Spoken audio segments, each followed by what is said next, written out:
Really.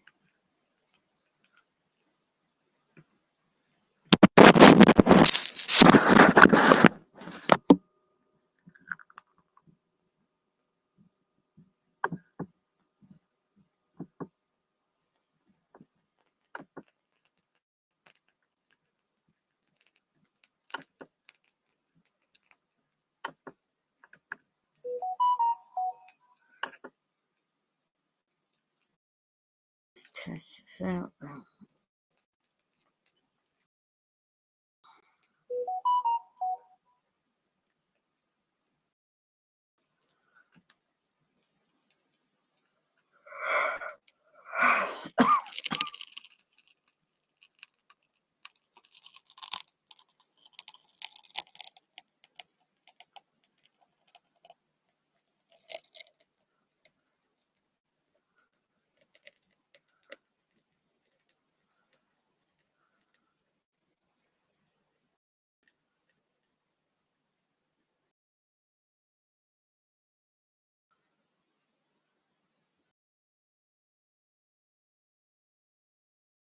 Testing the sound.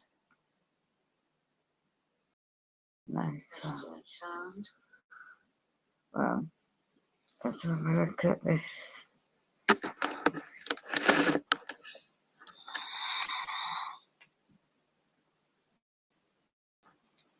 freeunderworld.org.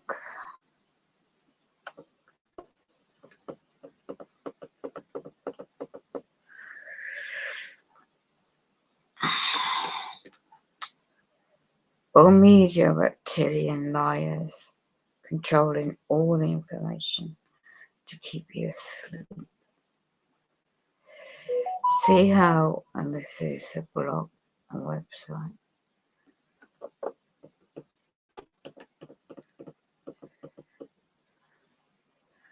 Aliens claim to control the world. Why not mention how to Yabaka? Why would our governments hide and keep lying about the exciting discovery man will ever make? We're not alone.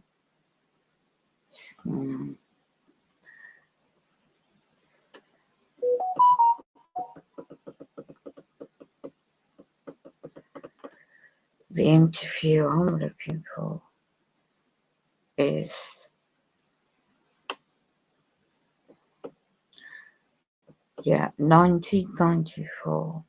Alex Coroner, direct a particular breed behind it all, enslaved and did one of the things is a video. Peggy Kane interview. Reptilians, her experiences.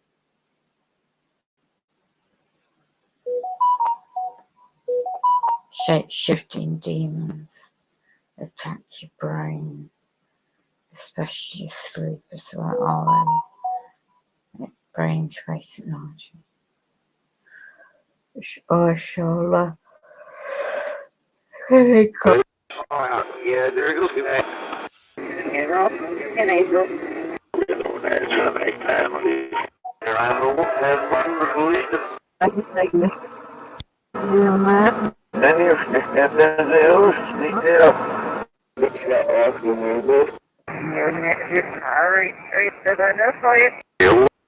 Electronic voice. EVP and reverse speech analyst Albert Jalen. This is vital information, key, relevant truths of our world. Beyond, some of the videos are actually deleted. It was a Rick Keith Shooter channel, and many others are fuzzy. There's deliberate effort to cover up facts, especially when you I just watched a movie, and it's about alien adoptions. Be careful about misconception. I'd also watched a documentary and 3 movies channel called Patient 17 with implants removal.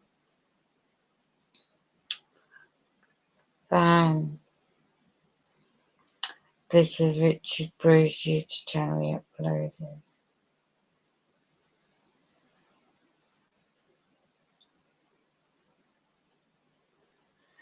Anyway, let's have a look who makes comments. Nice.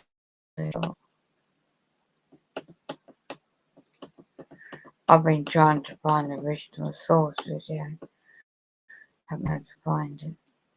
So I'll play this. How many of you have seen an angel? Okay, Peggy, it's April 30th, 2006, and we're just hours away from May 2006. And yesterday, April 29th, you posted a summary of your website and proclaimed it to be your final post for the website and set the closing date of the site for a couple days into May. What led to this decision? I just didn't want to be involved with a big countdown. I felt I said everything I needed to say. I'd given every bit of information that I could come up with as far as what I believe was going on, what, the agendas, the reptilians, the cloning, the cloaking, and then the dates, this May leaving of this ship. So I felt that now it would just be rehashing. If there was any other information that I had forgotten, all these other people were doing reverse speaking, and I assumed that they could find it out for themselves. So I felt it was time. You said from reverse speaking, I've learned about the reptilians, the plight of the people in the astral world, the reptilian eating of human meat, the net, the extent of the manipulation of all structures and beliefs, the cloaking of reptiles within people, the multi-dimensional nature of all of us, the role of other allies like the Pleiadians, the incoming of Planet X, as well as the true nature of the Creator. I had to let go of so many of my beliefs and now simply serve the One, which is all life, to the best of my ability.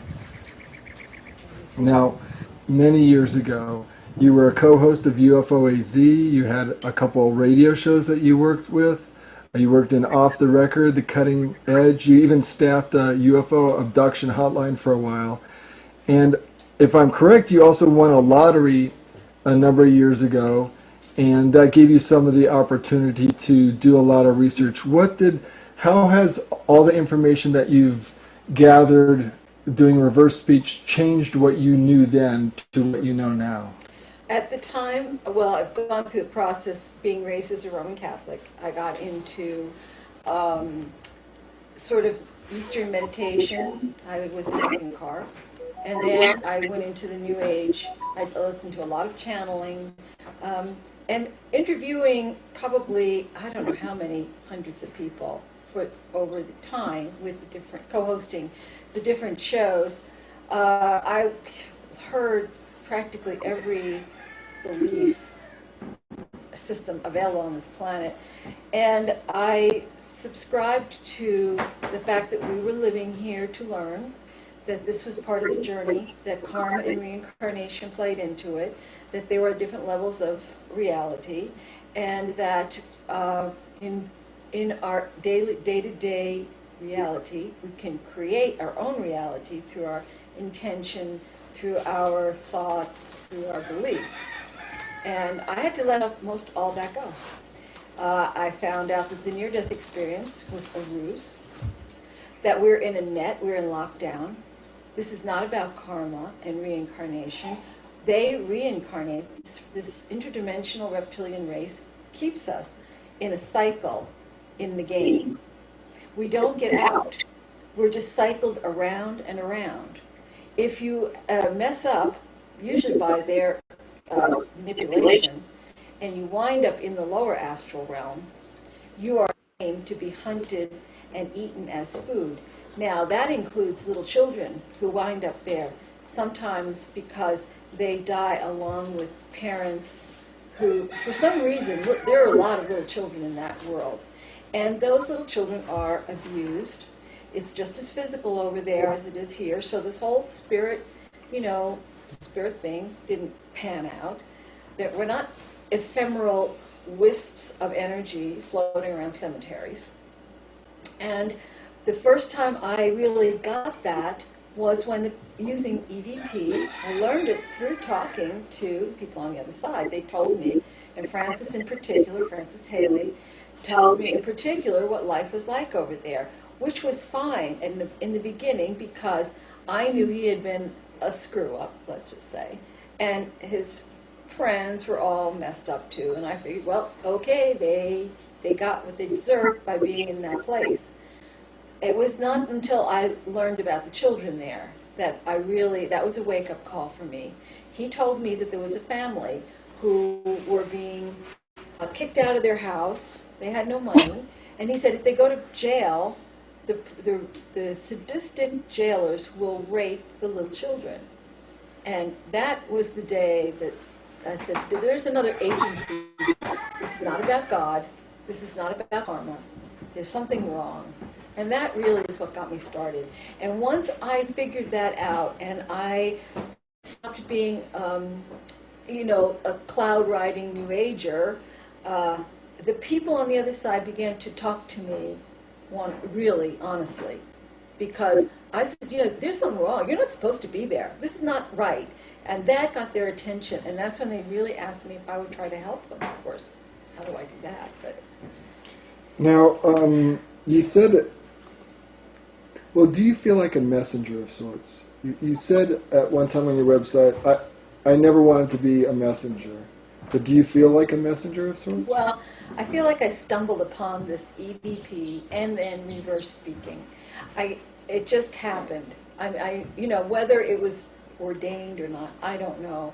I don't feel that this is anything special with me. It's not my great gifts or my big psychic ability. It's nothing to do with that. It's a technical modality that I happened upon, and my intention for the website was to try to get other people listening too, because the more the better. And you succeeded. That's the best part of this. Now, you say your house is like Grand Central Station. The first few questions here I'm going to ask how all this has affected you and your personal life.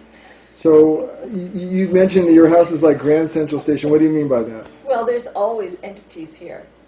For the first 2 years, Francis and the gang were in and out all the time.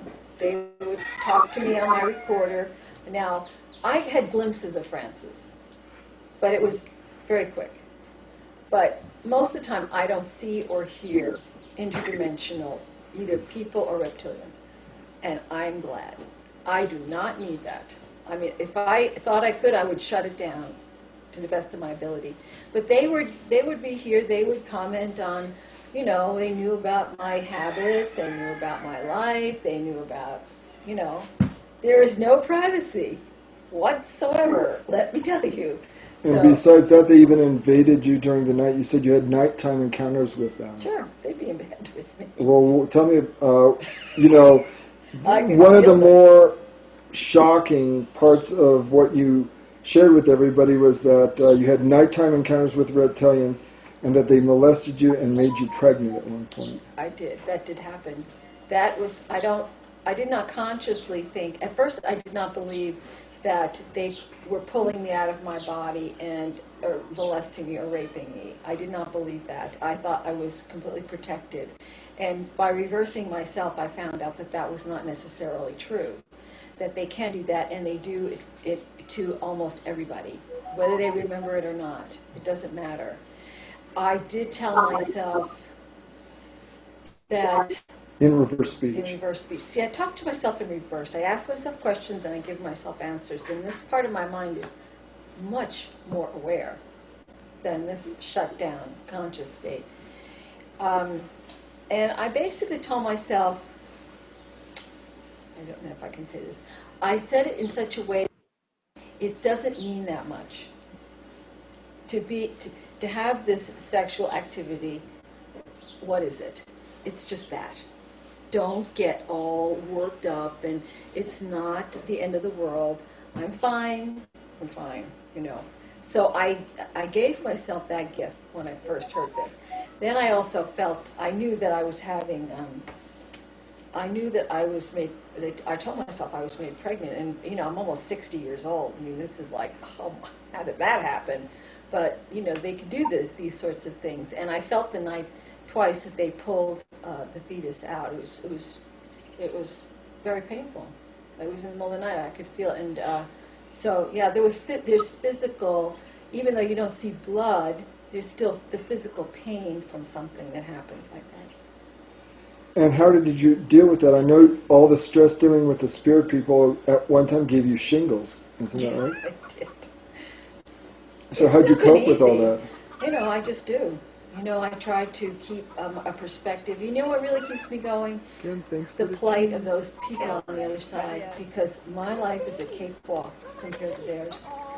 Well, you said that you've also had to face a reptilian sorcerer, but that you were able to protect yourself and defend yourself through a force field that you've been able to put around yourself through breathing exercises. Yeah, it's a form of shielding, using protection, you can use if you the white light, but it's more than just a visualization. I sort of describe it as you know, it's almost like getting psyched for the big game. You know, it's like, you know, I don't even know how to put it in words, but it's like feeling this barrier, this shield, this force field around you, and then really pumping it up. I think I was able to fend this one off. He was pretty strong, and the next day he said to me, "You have rare gifts," because they always talk on my recorders, and I think he left after that. But again, there have been times when I'm just out of it, sleeping, and I know I just get yanked out, and I find out about it later. So it doesn't always work. You even found out about your own death. You said you heard about your own death. Yes, I have. I don't really want to go into that. Okay. It's not this month, is it? I no comment. Oh my God. Now, you have a friend named Bill who died, and his death was very traumatic for you. Yes, Why it was that? What happened? Well, he was down in our little house. We have a little guest house. He passed. We didn't realize he had died. He died down in that guest house, and he was there for 2 days. And anyway, so that was traumatic just on that level, breaking into the house and finding him. So, but you know, he looked peaceful enough, and it's a natural thing, you know. So that doesn't really, it's not upsetting to me. But I decided to get it onto the recorder and see how he was doing on the other side, because I can talk to the people on the other side, and I also speak to myself. And when I reversed myself, my responses in reverse were so shocking to me. I was almost screaming, "I should slap you, you make me sick." And I was just like, I didn't know what that was meaning. And then it turned out they, the three of them who were here at the time, reptilians, said, "Yeah, we were hiding in the house when he died, and we grabbed him, and we ate him, and we left Barney down there to clean up the mess." That's what they said to me. And I wept for days, because to die alone was one thing, bad enough, and then to wake up and face that. I mean, nobody is really dead. All these people, those people who are eaten are sleeping under the net. They are in a sleep state. They are fine. They will rise up and they will be fine. But it's just that trauma of you know, here we're thinking we're going to heaven or something, and to wake up to face 3 reptiles who then probably hanged him. He probably was hanged. I don't know how they killed him. I didn't ask that. You have another friend who you call Roger. That's not his actual name, but Roger has stayed with you for a while. He was in. Well, maybe describe his case. You said his reversals were horrific. Could you talk about Roger's case, because he stayed here in this with you as well? Yes, he came out because he lived in Texas, and he would run voice-activated tape recorders at night and just had the most horrendous sounds on these recorders and voices, and he was looking for somebody to listen to them, and he came to Tucson to talk to Wendell Stevens, and Wendell just wasn't, he just wasn't ready for all that. But through the grapevine, he found out that I listened to tapes, and he came down here, and what I heard was just awful. It was just awful. And we spent the next couple of months doing everything we could to try to keep them away from him. And at the time, I just did not, I still didn't know just about the nature of this reality, but nothing we did really helped very much or for very long, which was another rug being pulled out from under me. You know, I mean, we did Reiki, we had a ceremony, we did holy water, he became born again Christian, not here, but when he traveled, he became a born again Christian, and seriously, I mean, truly, and a full immersion baptism. He had the whole congregation praying for him, covering himself in the blood of Jesus as protection, and he was attacked right in the church during the middle of all this. I mean, we did technologies, we did lead, we did garlic, we did vinyl, magnetics, magnet. What were they doing to him when he was here? What were they doing? What kind of attacks? Well, they would, other than the rapes, which are, they're collecting, rape is one of the ways they feed, by the way. They call that alien honey. When they're in the process of raping somebody, they are ingesting your energy in that form. They would also cut into his head. They put implants into his nose, into the sinus cavity, into his ears. They would, that way they could monitor or give him the visions and the voices that they wanted him to hear to keep him in this tied in with them state. They can manipulate his dreams, their dreamscape. Then they would also dig into his head. They would extract fluids, spinal fluids. They feed on different organs, body organs. They will use like almost the needles to extract. Now this is all astral. They extract fluids, body fluids. When they ingest people, they're not just eating meat. They are eating. What they're eating is, there's memory in our bones. They ingest elements, emotions, all these different things. Otherwise, they could just clone and eat people. Clone and eat and clone and eat. But that's not enough for them.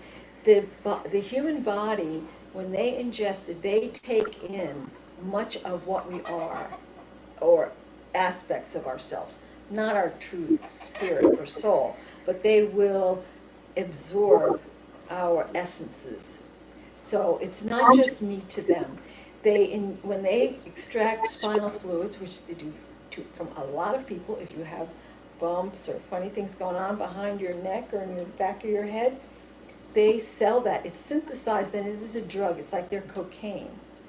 They transport body parts and astral humans to Mars and to Orion, and they traffic in these. It's a big, big commerce. We are their whole life.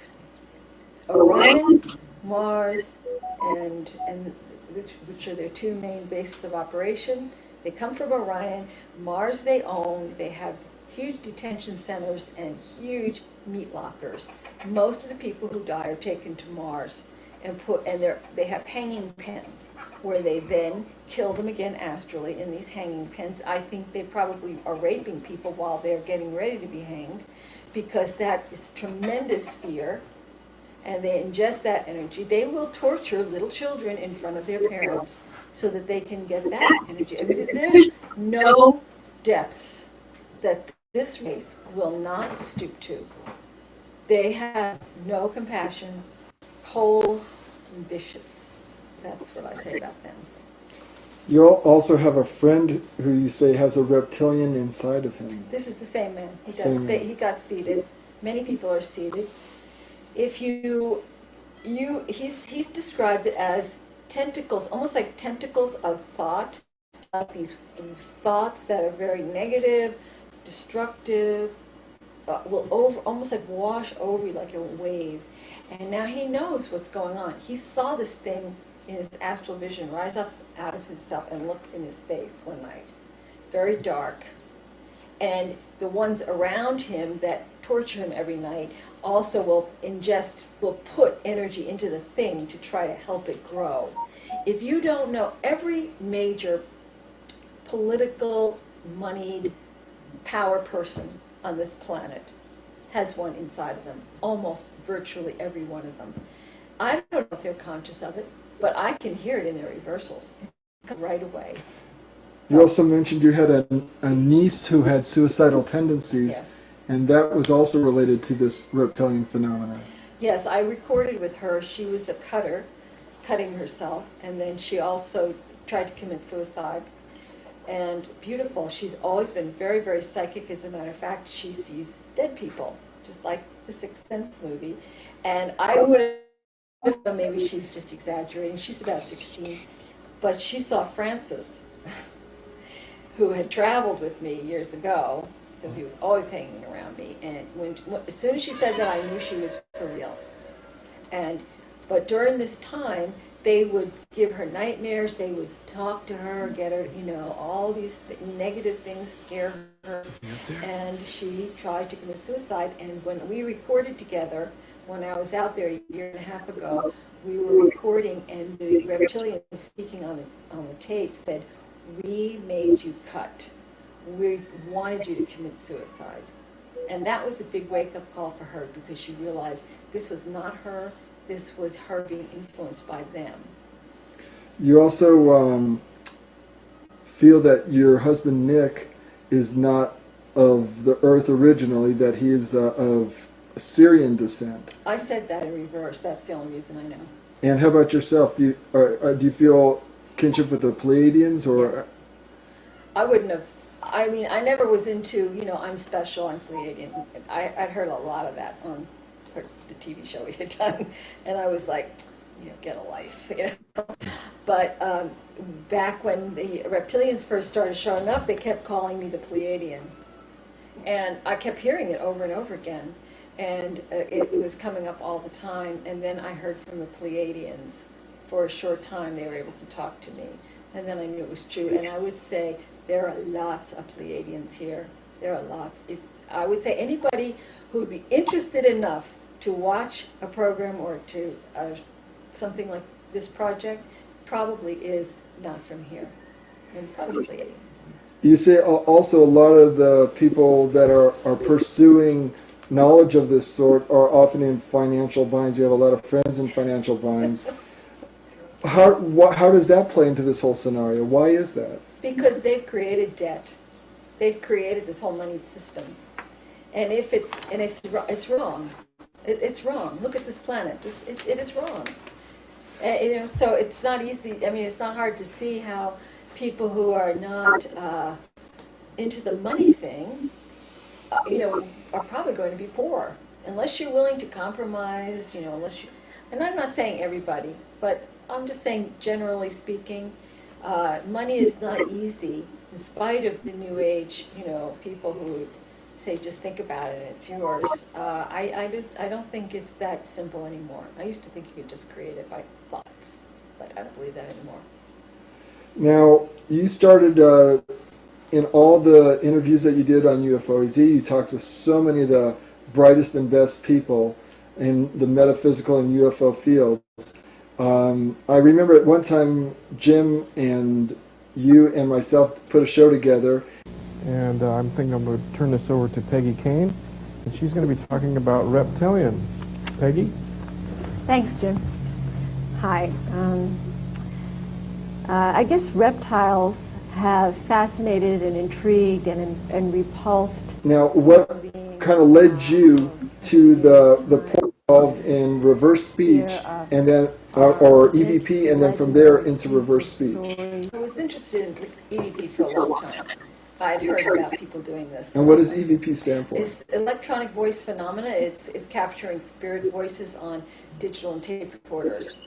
And I found that really interesting, and I decided I was going to try to do this. And for 3 months, I never heard anything. And then, well, where did you first hear about it? Well, years ago, I was on like a sighting show. I think that was the first time I'd heard anything. People would go out to like the Confederate cemeteries or different places and pick up voices, and I always thought that was very interesting. But I wanted to take it to a new level. I thought, well, I would like to really speak to spirit guides, extraterrestrials. Didn't know what I was getting into. Angels. I didn't want to just talk to dead people. I really wanted more, but it took me in a whole other direction. Now, you've been listening to EVP for a lot of years now, 4 years plus, at least 3 to 6 hours a day, you said. Mm-hmm. How many recorders do you have? One time I had 10. I've worn a couple of them out. I keep breaking them because I use them so much. And why were you so determined to talk to your loved ones, the spirit guides, the angels, and those of higher consciousness? Oh, it just was the newest thing. I just thought, I wanted to get it. I've done so many interviews with people telling me what they think. I wanted to go right to the source. I wanted to talk to a person on the other side, or an angel, or a spirit guide, and say, now or an ET. Okay, now let's hear it right from you. And so why did you join the American Association for EVP, and how did you get set up at that time? Well, it's on, they have a website and an e-group, and I just joined it, and I wanted to get their feedback, and they helped me with the technical parts of it, and then and there was a lot of camaraderie and people sending their EVP files and all that. So now back to those first 3 months, what were your early experiments in EVP like?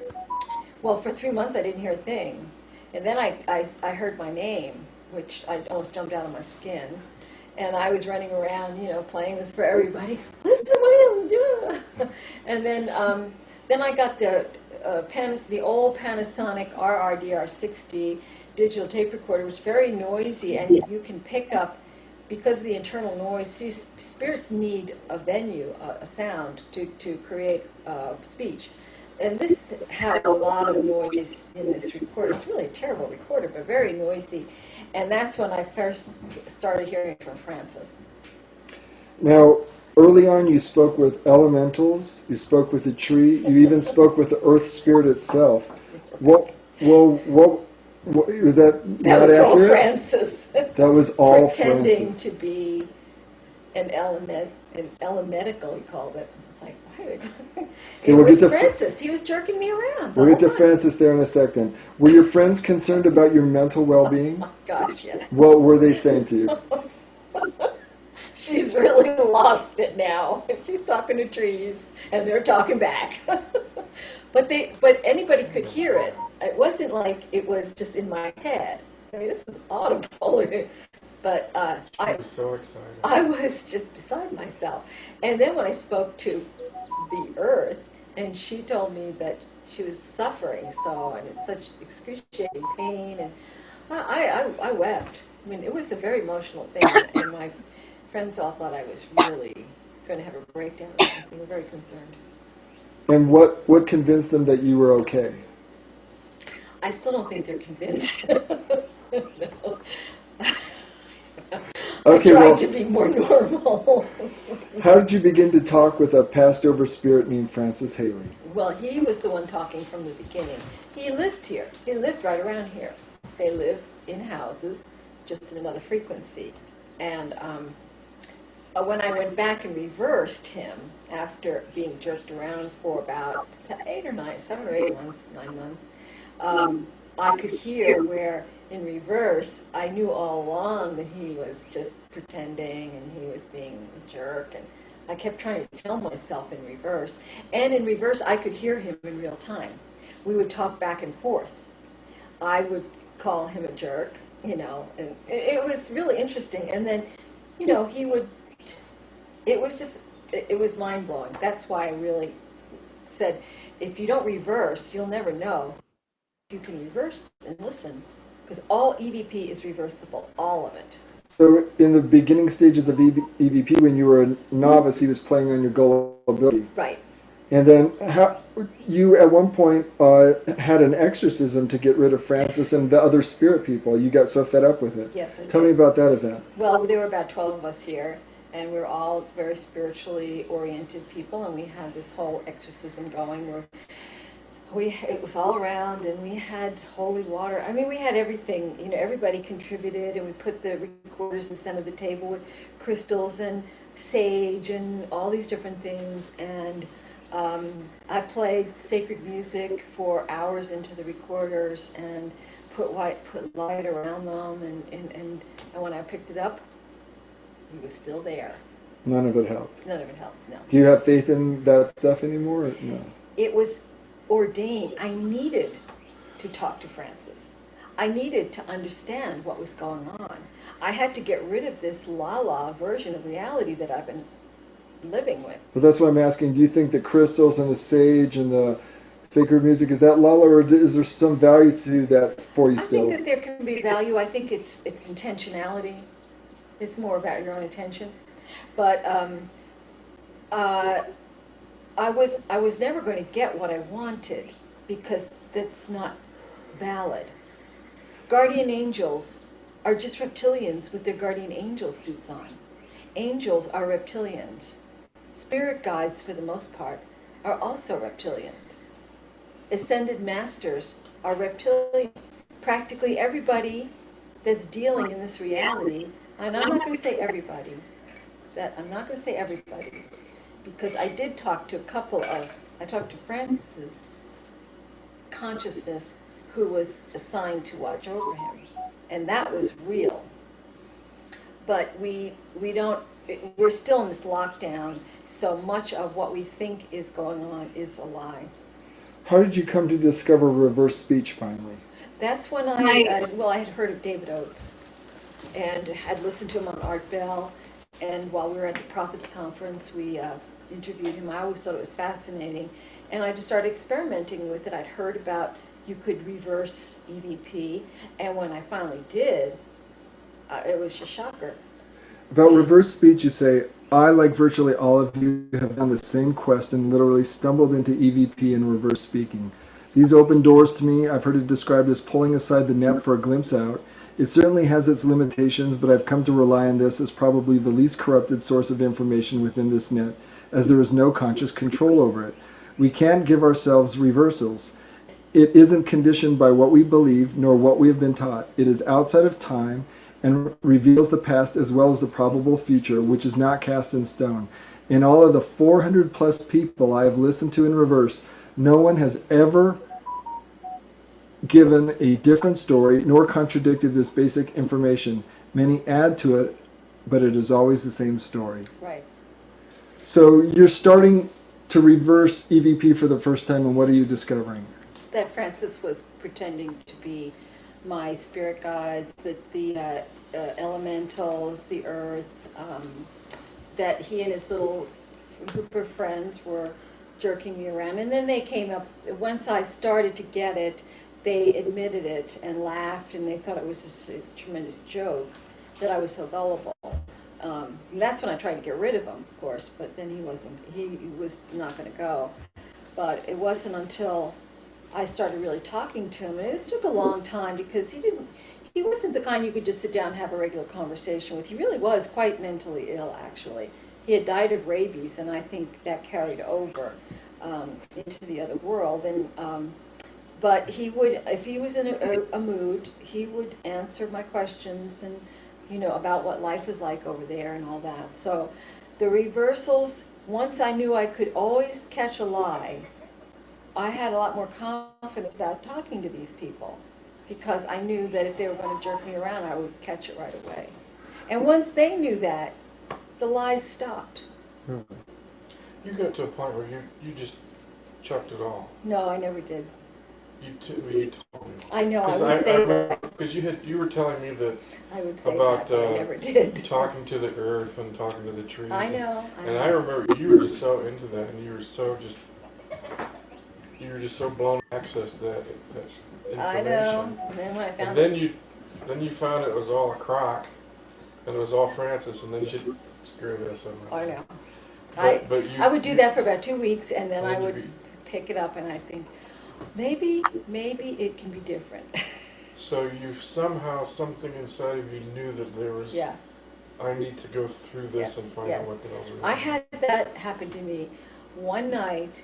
I'll never forget it. I was so disgusted with this whole thing, and I thought, everybody's telling me just put the things away. You know, why are you doing this? You know, you're jerking around with these lower astral and people, and they're just liars and screwed up.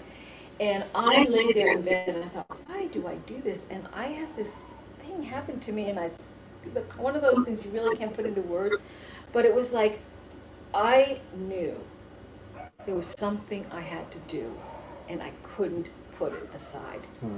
And from then on in, I stopped trying.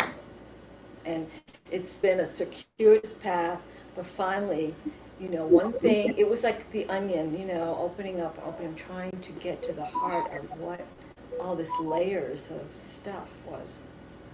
Now, in terms of reverse speech, what are the best techniques, and why is it important to listen to white noise? White noise is important for EVP. If you want to listen to spirit people, I'll give you a clue right here, anybody who's listening. If you get on there and ask to speak to your grandmother or your uncle, and you go out to a cemetery, or you just say, I want to talk to spirits, you're going to get a reptilian right now. Guaranteed. You will be talking to reptilians, and they will be jerking you around. What I would suggest, if anybody is really wanting to talk to people, go to a public place, a mall, an airport, a cafe, where there's ambient voices, not too loud, but there's hum of human voice in the background. And they tell the astral people what you have heard me say. Their lives are horrible, that they are hunted for food, and that this thing is going to end. It's not right what's happening to them. They will talk to you. They will really work hard. They're not allowed to. It's illegal over there now to talk into a recorder. So they will do it, but they have to be very careful. And what are the best reverse techniques for asking yourself questions so that you can get to the truth of yourself? Well, you need a recorder and you need software. I use SoundForge, but there are other recorders that have reverse on them. But you need to be able to slow it down because it's very fast. And you also need to be able to do something they call trim crop, or isolate a small phrase and then fill the screen and slow it down so that you can see subtle words, and you just have to have a lot of patience and a lot of time and work it, just work at it. When you're listening to crowds, what has that shown you? The EVP, the spirit people, as I said, need a carrier wave in order to have a voice. If you give them just white noise, like shh, they will make words in that, but it's not easy to understand. But I have found that human voices in the background, they will take that human voice and they will speak to you. And they will address what you're saying. They might even call you by name. And you'll know you're being spoken to by somebody who's, it's not a human, physical human, it's non-physical human. You've listened to news broadcasters in reverse, and sometimes you've heard them make direct reference to you. Yeah. What is that like? I Give me think- a for instance. They'll say Peggy is listening, or the girl who listens in reverse, or usually they'll use my name, and that always catches my attention. Now, that being said, this is the universal mind, and anybody who's doing this, they're not going to hear my name. They're going to start to hear their name because they're the one listening. And that universal mind knows this reverse speech part of the mind is connected to all minds. So because I'm listening, I'm hearing Peggy, but somebody else is going to start listening and hearing references to themselves. It's very weird at first. What types of people have you reversed, Peggy? Well, all kinds of politicians, because they're making the decisions that affect everybody's life. Lots of people in the UFO field, in the metaphysical field, just people on talk shows, friends, myself all the time, and lots of spirit people. What are some of the most astounding reversals from these people that you've heard? Some that really stick out. When I first heard that on the wedding of Charles and Camilla, when the reptilian said, "Yeah, I'm a wolf pig, but who's going to believe this?" It's such a bizarre story. I have lots of them. I have reversals from Pleiadians who used my voice to communicate with me. Lots of reversals referring to the One or God, and how things are going to be so much better in the right after we get through this, what's coming up. And what percentage do you get for getting good reversals? I think for top quality, about 5%.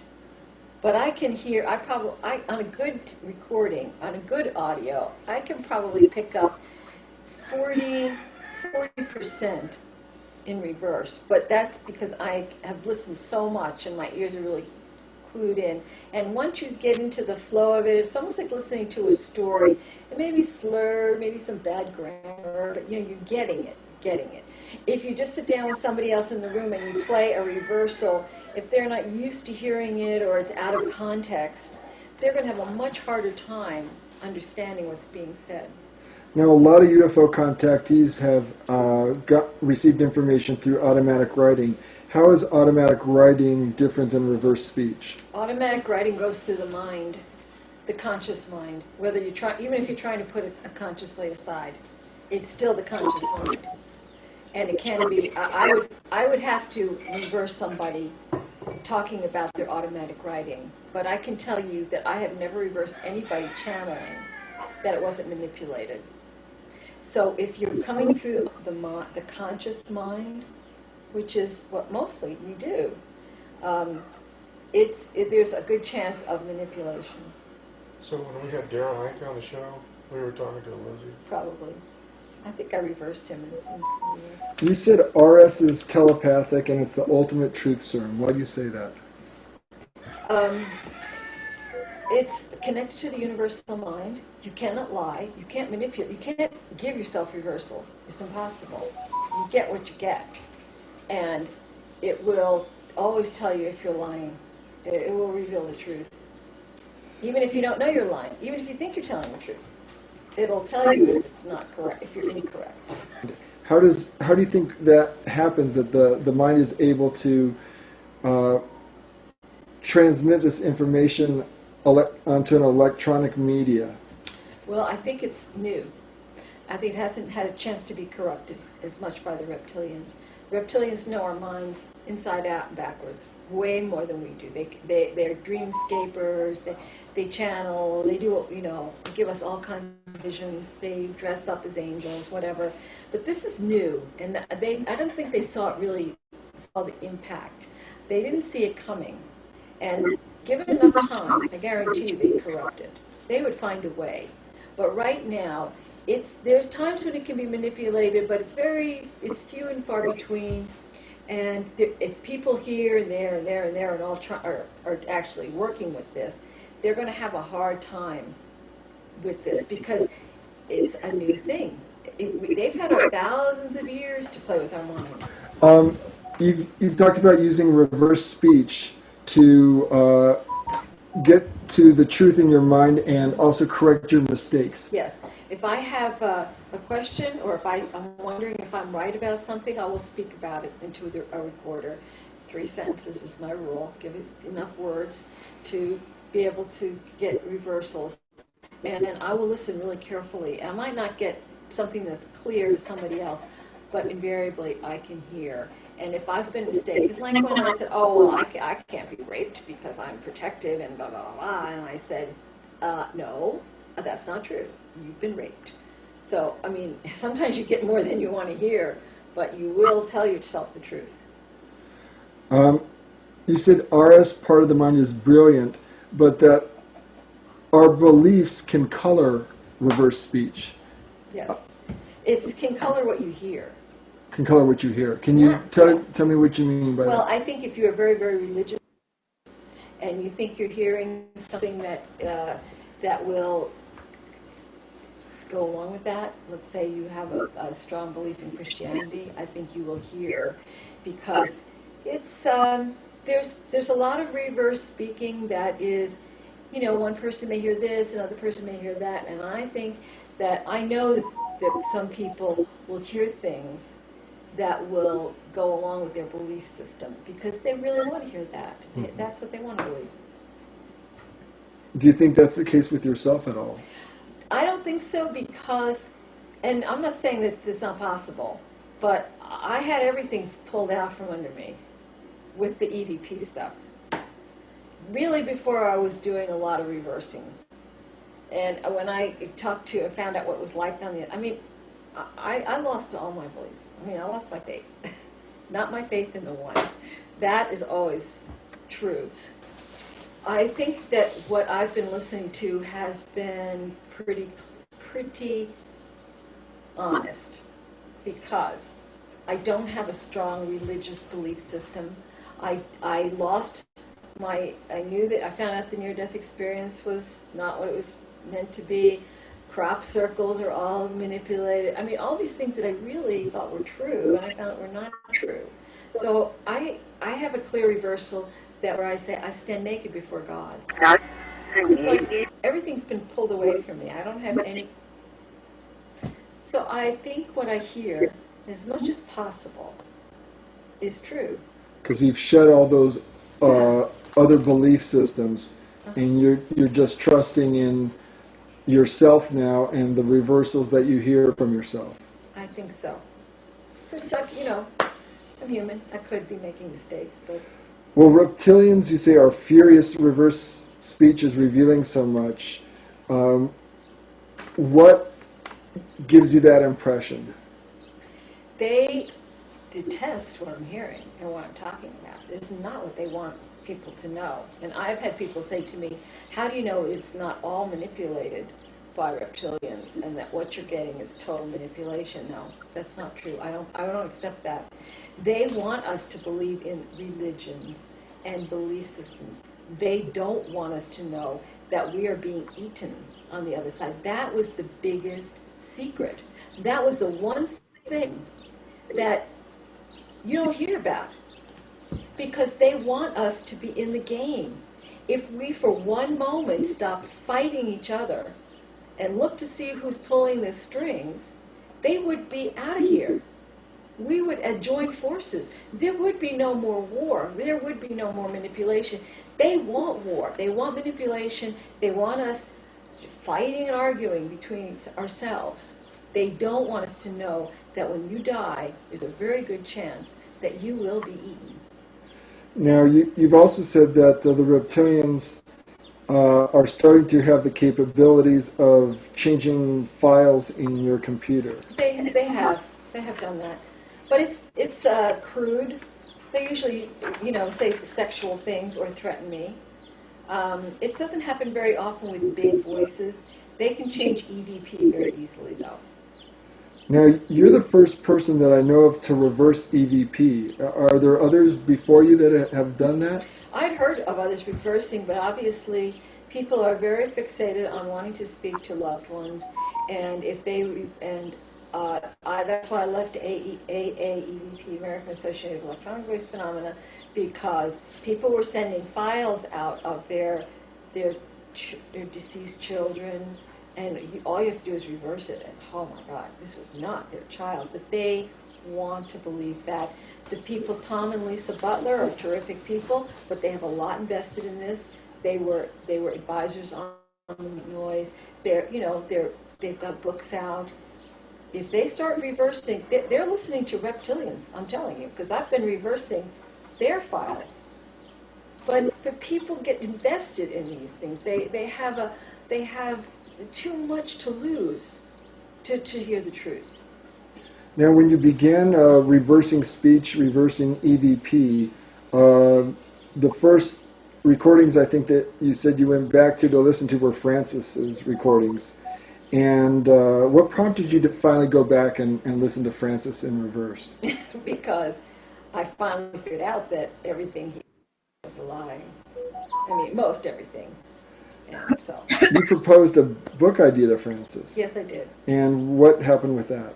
He really was a little too emotionally, mentally disturbed to focus on a book. I thought it would have been great. I was going to have him, on disc, talking. I mean, I worked for 10 years for a museum. I mean, curators would kill to talk to somebody from. I mean, he'd had a life as a indentured servant coming over from Ireland, went to Minnesota as a child. Terrible life. Boxed for a living, fighting. I mean, bare-fisted fighting. He fought Indians in the Indian Wars. He tried farming, didn't like that. And he, ran guns from Chile. Had a fascinating life, terrible as it was. And I thought, this would make one great book with a recording. But he would say, oh, okay, and the next day he says, I don't want to do a book. You say dead people are manipulative in a lot of cases. You said, Well, was he manipulating you? Yeah, well, sure. Well, that's why he was lying, because he was jerking me around. But the thing was that while I didn't know what was going on, look at it this way. You've got all these people abandoned in this gloomy, predatory world. They never see anyone leave, ever. They have children there. It's a prison state. They don't see God, they don't see, they're attacked by demons, reptilians at night. They have that. And in the last couple of years, they're hunted for food now. It's gone from bad to a nightmare. But in the past, when it wasn't so bad, they didn't think I was ever going to be able to help them or anything. I was strictly a patsy, that they were going to jerk around for a while for entertainment's sake, because they're bored and they have very little going on over there. So why did Francis quit lying to you? Because I found out what was really going on when he finally fessed up that it was him and his friends talking, and then I started reversing him. And then at first, I tried to get rid of him for months, and finally I said, well, let's start over again. Let's have truce. And then he was amenable to that. He really wanted to. So asking for a truce really helped out. And the fact that he knew he couldn't lie anymore. What was life really like on the astral realm once he and his friends began sharing honestly with you, knowing that you had the reverse speech tool to find out whether or not they were lying to you? What did you begin to find out? They live pretty much like we do, except it's darker, more predatory. They have to make money. They do mostly by stealing, gambling. People steal constantly to get things. They're drug addicts there. I talked to Geraldine. She's a heroin addict. They get together and have orgies just because that's nothing much else to do. They try to get business deals going, which is usually kind of seedy stuff. I actually talked to, or he was supposed to have business dealings with a man who was part of the Manson family. TJ? It was TJ.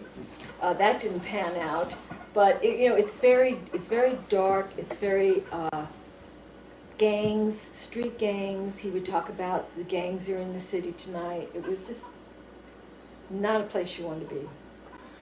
How did Francis's friends on the other side treat him? They mostly didn't like him. He wasn't very popular because he was a pain in the neck. And what became of them? They all went to the Pleiades. Okay, now, before we get to that part of the evolution of what happened with you and in your contact with Francis, at one point you said you realized, in words, that I just knew this had nothing to do with God, and you began to research this dark world, reading both the Egyptian and Tibetan books of the dead and lots of UFO material. What did you discover during that period? Well, the Egyptian and the Tibetan books of the dead both talked about alligators and in this nether world, that could consume you. But it was, I think it was Raymond Fowler who had written a book, mostly did the Andreasen Affair books, and he had this statement that said, and I never forgot it, he said that it could be that the UFO, death is the ultimate UFO abduction. I'll never forget that line. Then I also read it, Linda Howe talked about these underground bases and how they could take the soul, contain these manipulations of human beings done by these entities, and some of them were reptilian. But it just, the idea of children, I could never get past that. That's really what got me going on. Tell me, what do you mean the idea of children? The idea of children in that dark world. And why did that bother you so much? Because I felt that if people were there because of their bad karma, that children didn't have enough time to create that bad karma. The thing that, there was a family, it was a murder-suicide, and they moved into Francis's house for a while. And it didn't work out because Francis kept making moves on the mother, but and so they finally moved out. But Francis said if they go to jail, that's when he said that the prison guards would rape the children. Now, what does that have to do with your karma or, learning your lessons? It was all wrong. Look, can I throw something in here? Yeah. This is, I think it's significant. And this came up in the Robert Monroe material about the Loosh.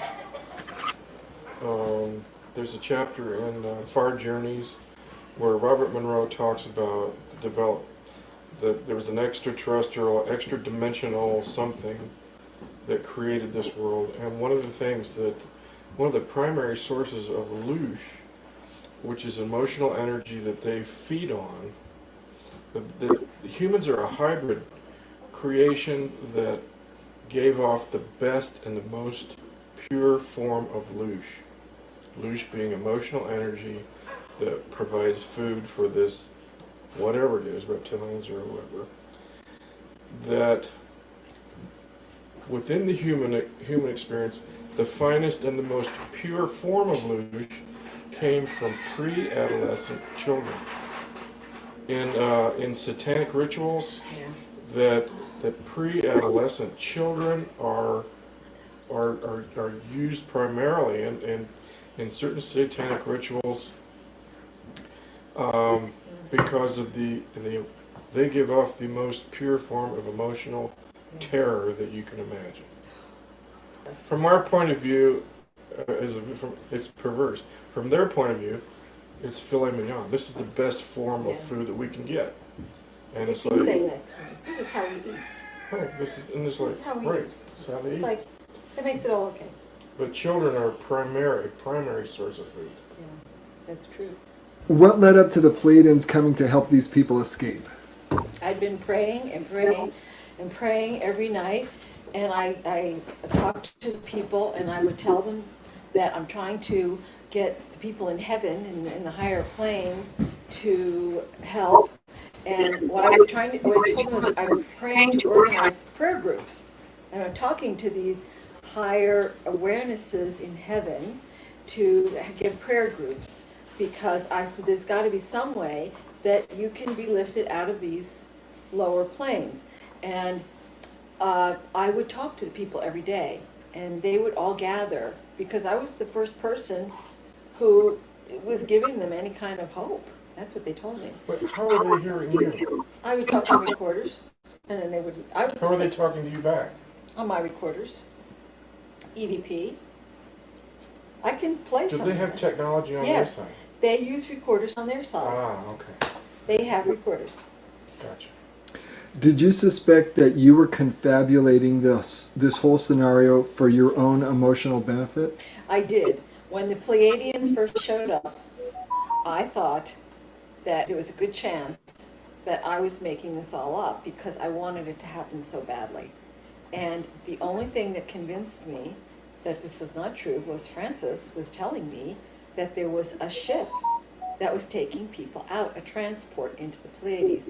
And other people in the area were speaking back and talking about this ship, and that the Pleiadians were helping them get out of that world.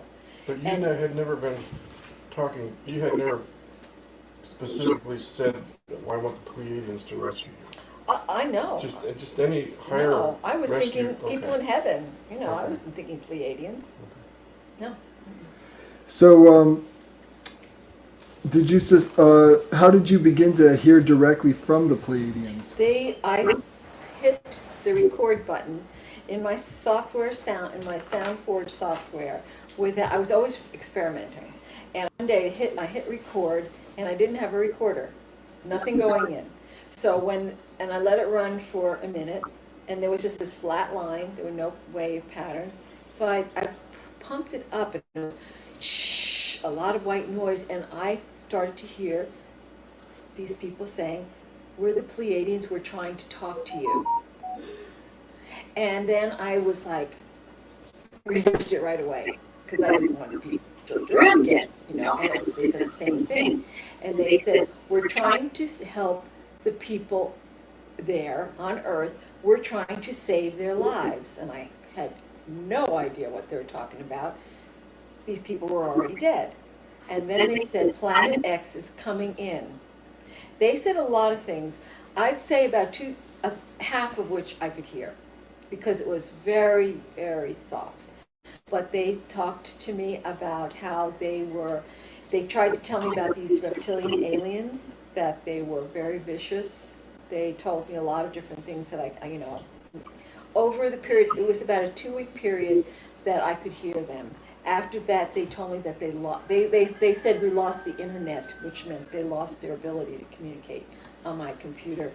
Ever since then, I still get messages, but it's always in a reversal with somebody else speaking. It's not the direct conversations that I had for a while. And why is it that you suspect that the reptilians have such easy access and the Pleiadians have such a difficult time? They own this world inside of their net. We're in a lockdown. It's a force field. The Pleiadians also miscalculated the arrival of Planet X. Yes, they did. Why would that happen? Because they're not gods. They live in they live in a whole other system. Timing is always iffy, and you've got a big planet like Planet X speeds up, slows down. They thought it was coming through last spring, right around this time. They told me we miscalculated, and they apologized. But so yeah, they were wrong. I mean, they're not God. Now later on, after this, Roger came to visit you at your home. And how did Francis become involved with Roger? And what happened in September of 2004 that changed the dynamics of everything? Francis was the last. Francis wouldn't go out on the transport. He was the last holdout of the people right around here. He didn't want to leave me. He just figured. He always said, "When you die, I want you. You come and get me and take me to heaven with you." That was his big thing. But I wanted him to go on the transport, but he said no. And then when Roger first showed up, the guest house where we were staying that night was filled with reptilian aliens who were just doing stuff to him. And on the voice-activated recorder, Francis was in the house, and he was terrified. And he said, "This house, I'm hiding in the bathroom. This house is filled with aliens." They only call them aliens on the other side. He said, "And it's a monster plot." I'll never forget that, because the people on the other side really are almost as clueless as we are. Not quite, but they don't really have a lot of information either about what's going on. Now, what happened in September of 2004 that changed all the dynamics? That's when that's when Roger showed up.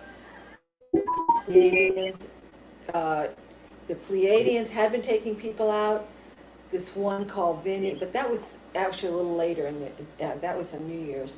The transport was still running, but the Pleiadians were coming in. The reptilians were coming in. They were cloning them by the thousands and thousands. As a matter of fact, one of them told me that they were getting ready to invade New York.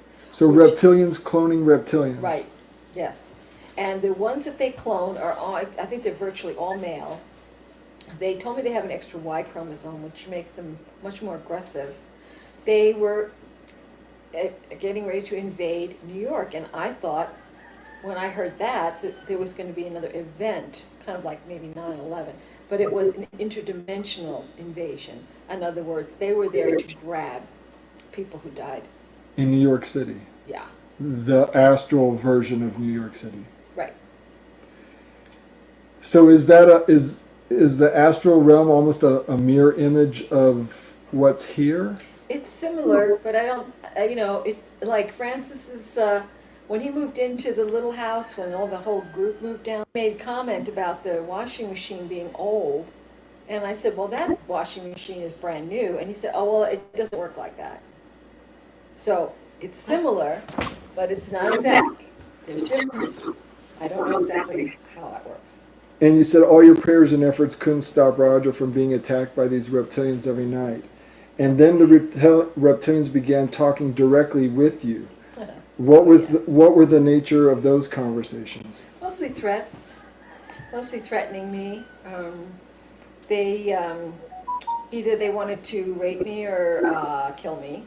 That was pretty much the extent of it. There was it was interesting. They didn't catch on to reverse speaking for about 2 weeks.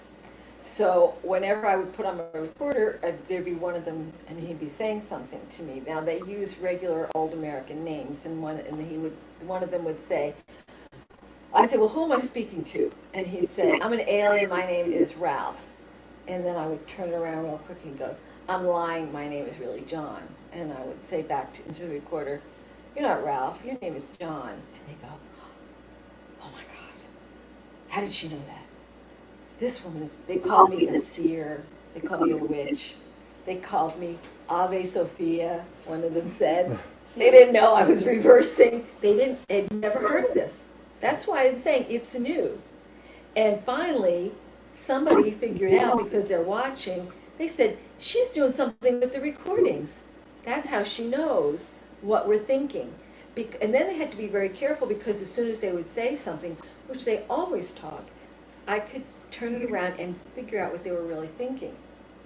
So I had hundreds of them here, literally. They told me they were surrounding me, and we're going to, next time you go to the dentist, we're going to put a virus in your gum, we're going to insert cancer into your womb, we're going to rape you, we're going to, it was on and on. And they said, and now watch, she's going to sing for Jesus. And I said, I only talk to the one, I serve the one.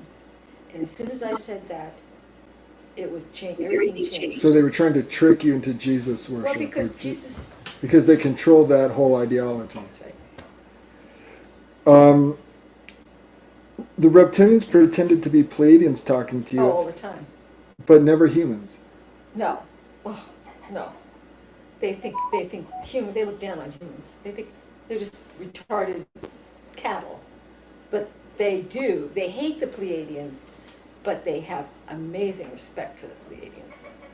So what did you learn from talking with the reptilians? What were the key lessons or ideas that you came away with? They're miserable. They're very unhappy.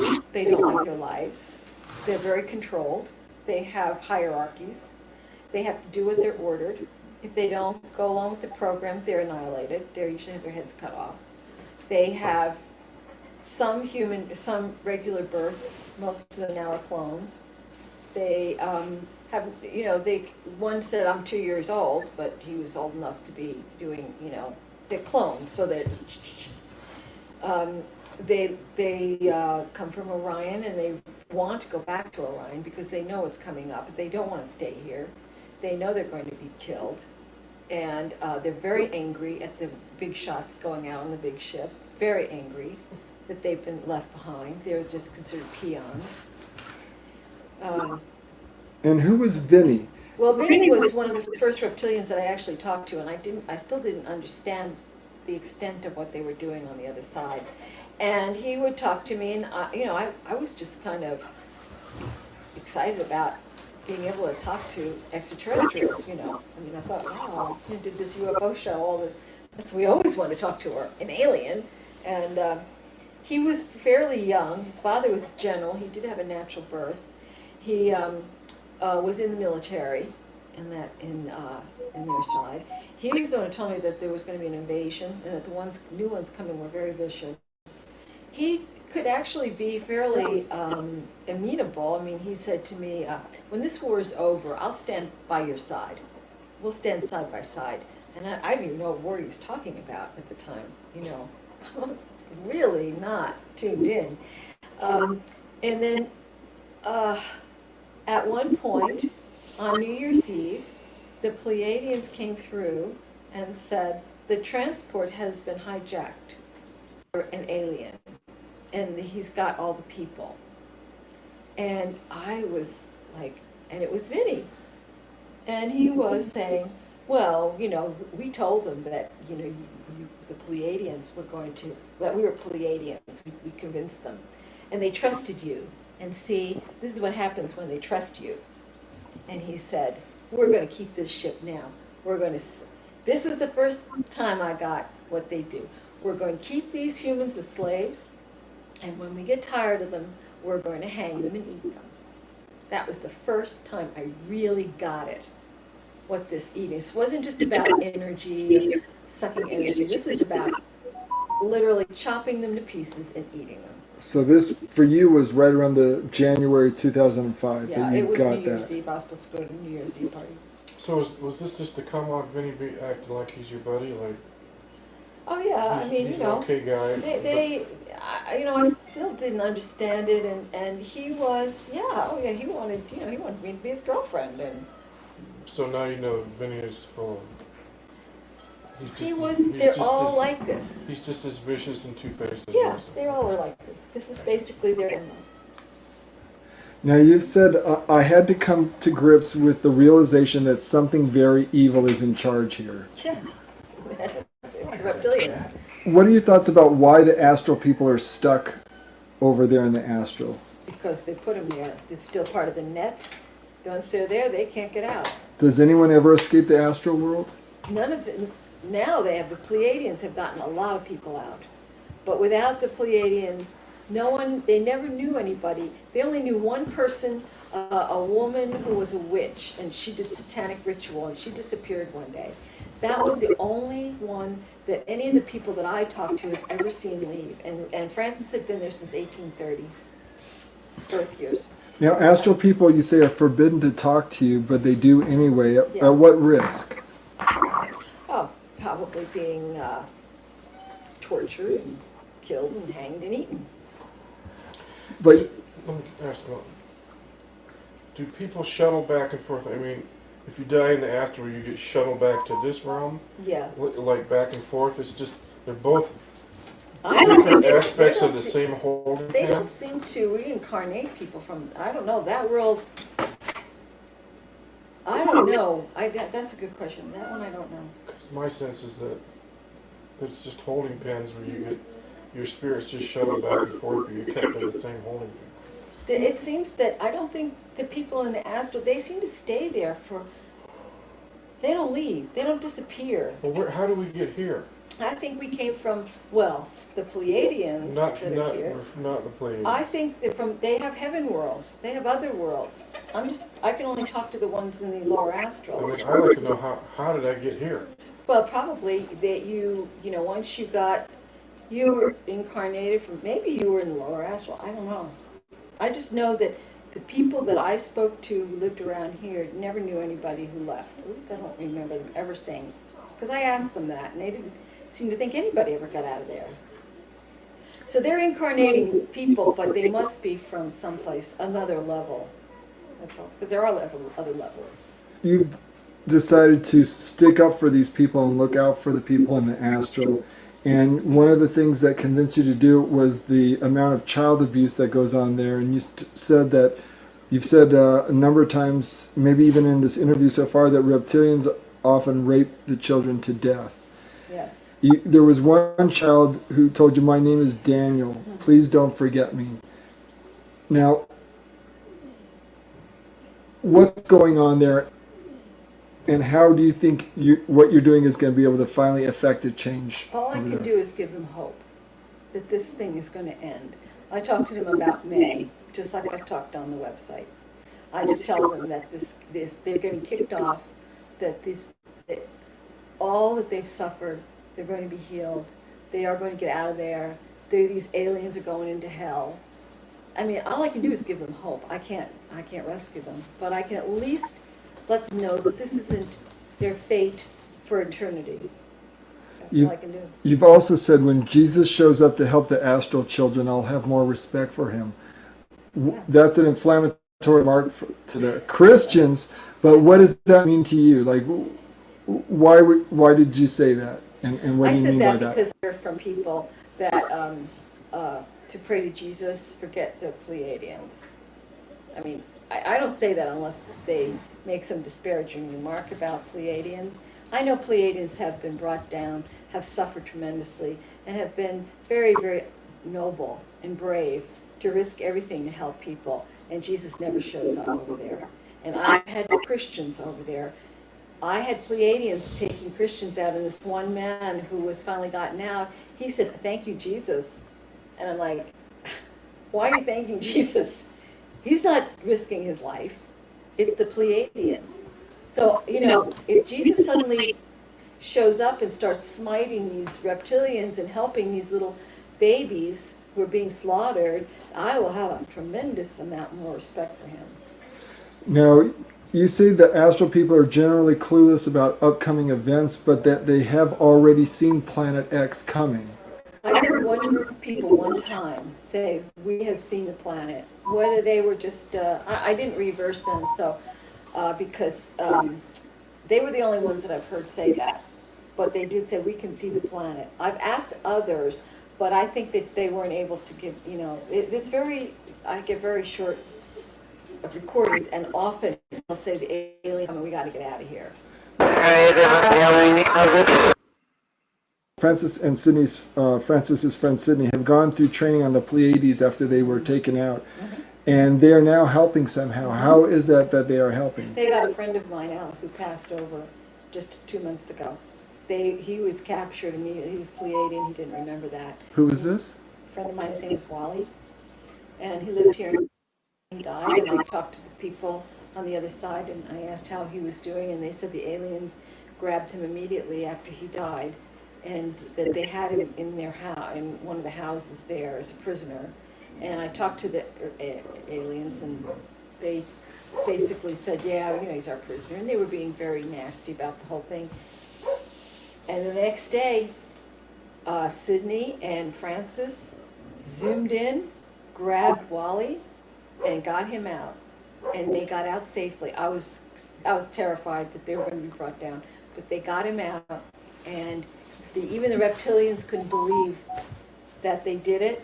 They succeeded, and I heard from Wally that night on my recordings in this tiny little voice thanking me and telling me how much he appreciated it and how much he making life because we prayed, and it was one of the best days I've had in a long time. Now, in regard to other reverse speech practitioners, there's the American Association of EVP, and there's David Oates, who originally started a lot of the reverse speech experimentation. But David's had a lot of tragedies of his own. Could you talk a little bit about David Oates? Well, he came up with this, and I think he was very cutting edge because he's the one who really brought this into the forefront. I think he's had a lot of personal tragedy. I mean, he has had a lot of personal tragedies, and I think that he's very careful now. That I don't think he wants to draw any more attention to himself than necessary. He does give training classes. He's more into therapies and things. He's not into anything reptilian. He never did any EVP and didn't know about that or didn't have any interest in that.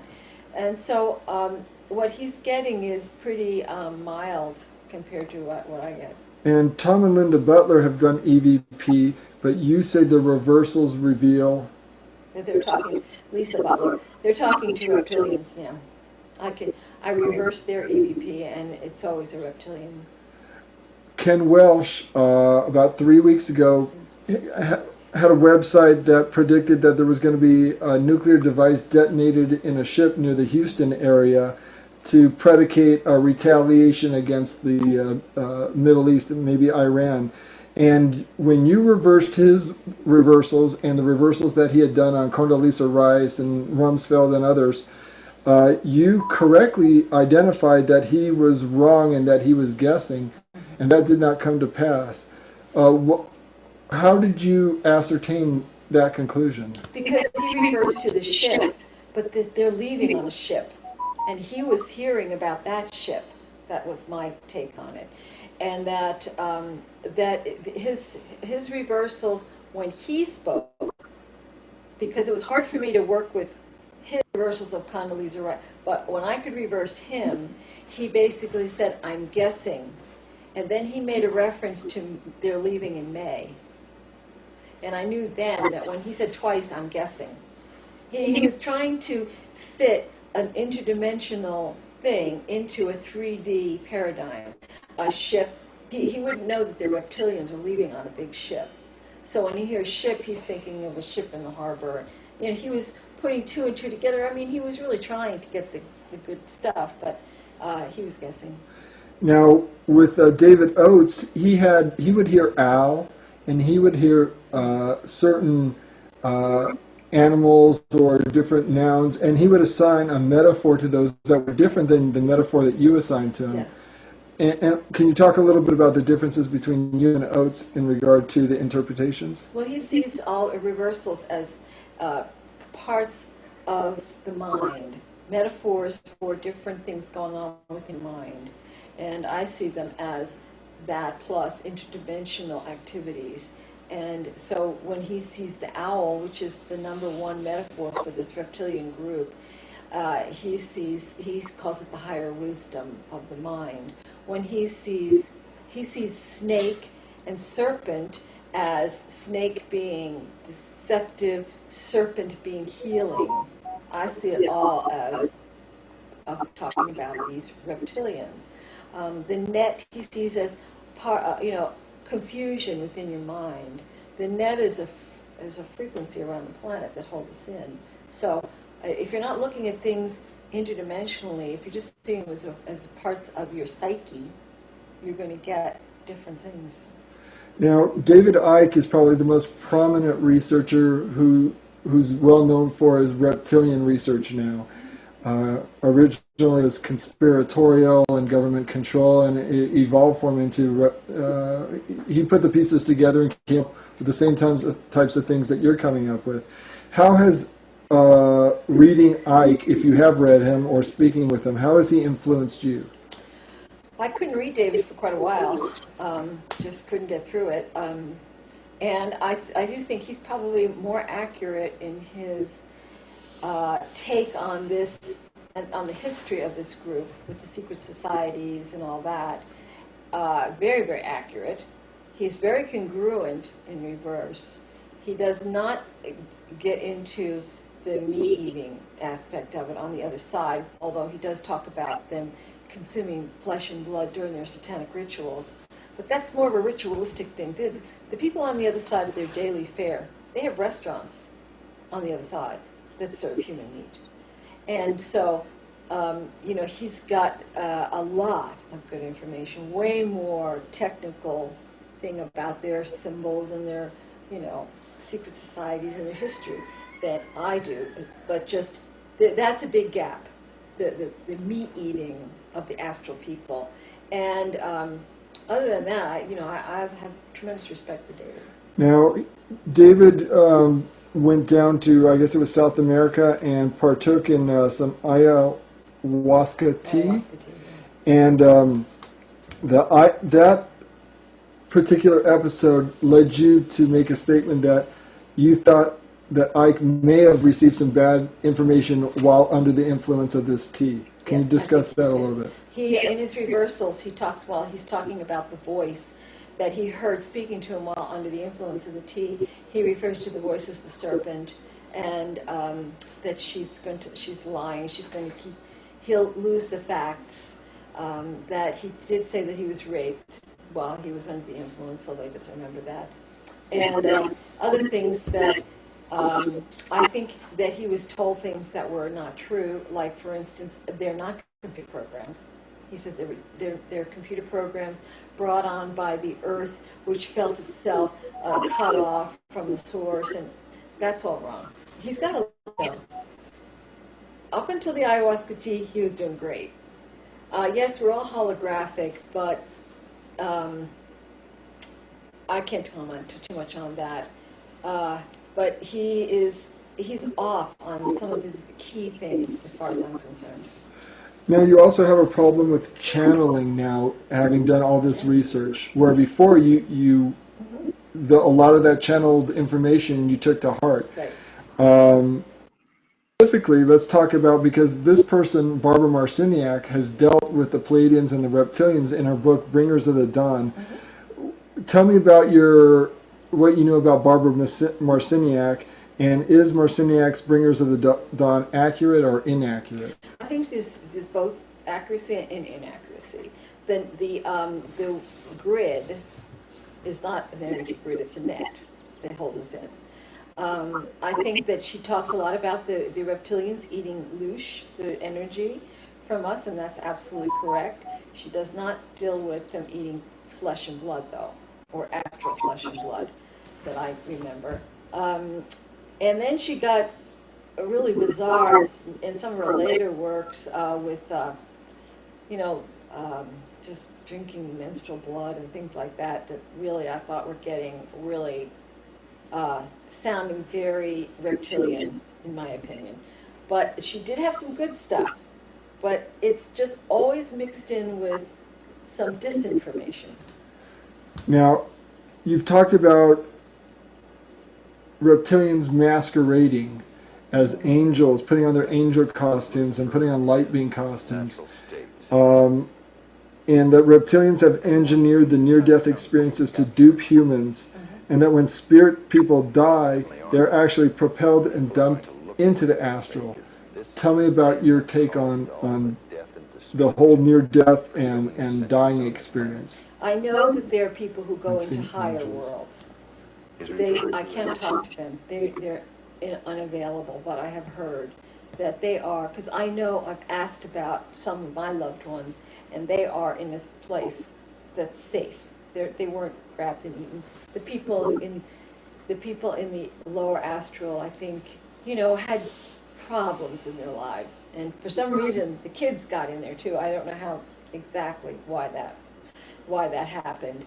When they die, when I've reversed anybody talking about their near-death experience, even though it sounds wonderful in forward speech, it's all about rape, fright, abuse, being knocked around, being threatened, and then they reflect back your own spirituality. We all are very powerful and spiritual. They can manipulate the right temporal lobe and give you lights, camera, action, angels, visions. They can do, because they know our minds. So they erase the abuse, then they give you this beautiful vision, and that's what you come back with, except in the reverse speech part of the mind. That's where you remember what really happened. Now, Alex Collier talks about the reptilians being master geneticists, and initially having engineered the human race to be a slave race, a mining race for them, and that part of our DNA was taken out, and the reptilian mind, which is the reptilian complex, the R complex in the brain, being inserted there. And do you think this is the way that they're able to know the human mind and manipulate it, or do you have another take on that? I think that's pretty much right. Tell me about the masquerading as angels and light beings. Why would they do that, and how do they do that? They will scan your mind to see what you relate to. If you have a vision of angels with wings and, feminine, blonde, or whatever, they'll appear like that. If you are looking for an Eastern guru with a long beard, they'll give you what they know you would relate to. In reality, So they're master manipulators. They're shapeshifters. Whatever you think or whatever you're looking for, that's what you'll get. So people who are channeling angels. I've never heard any channeling that was pure. And how about a human hearing audible voices or whispers? That would be an implant, definitely. Does a television medium like John Edward, who has a syndicated TV show, is he channeling people who have passed on to the safe spot, like some of your relatives? Or is he channeling reptilians who are pretending to be loved ones, or is he just a fake? Well, the mediums, and I haven't done John Edward much, I just a little bit, but I've done other mediums, and they're channeling reptilians. Who, when I say channeling, what happens is, if you're the sitter, there'll be a reptilian scanning your mind to see who you want to talk to. Then they will give the medium that information through symbols and voices and object implants, so that the medium is then telling you about your granny. But anybody on the other side, everybody on the other side knows what's going on. They're not going to be giving you, it's just so wonderful over here. Nobody would. Now let's talk about the reptilian history with Earth humans. You say the reptilian race from Orion has been here for thousands of years and maybe longer, at first presenting themselves as the gods and then using their technology and genetic know-how to manipulate the human race for their own ends. That, it seems, involves using the human being as a food source, an energy source, a plaything, a slave, and a marketable item.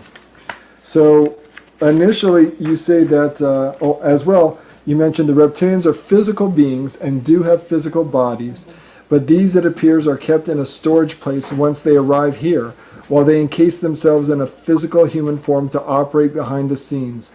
They have mastery over the fourth dimension, which for us is the world of dreams and astral travel. This is everything that we've been taught it's not. Right. Yeah.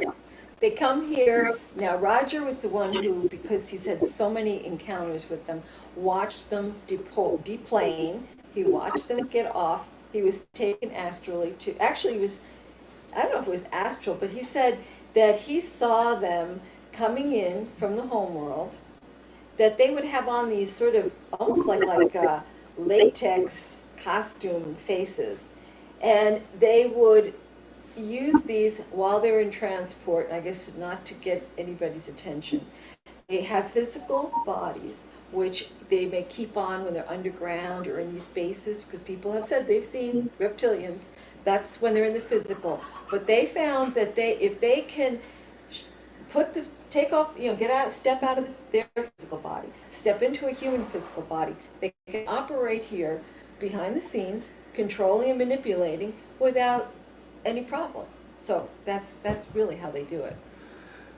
You said also that the reptilians found the planet in the Sirius system. Yes. What do you know about that? All I know is that I've heard this about 5 times, that there was an inhabited planet in the Sirius system, and there are Sirians here who are also in this fight, but they said that is fouled and uninhabitable. That the aliens or the owl fouled that planet.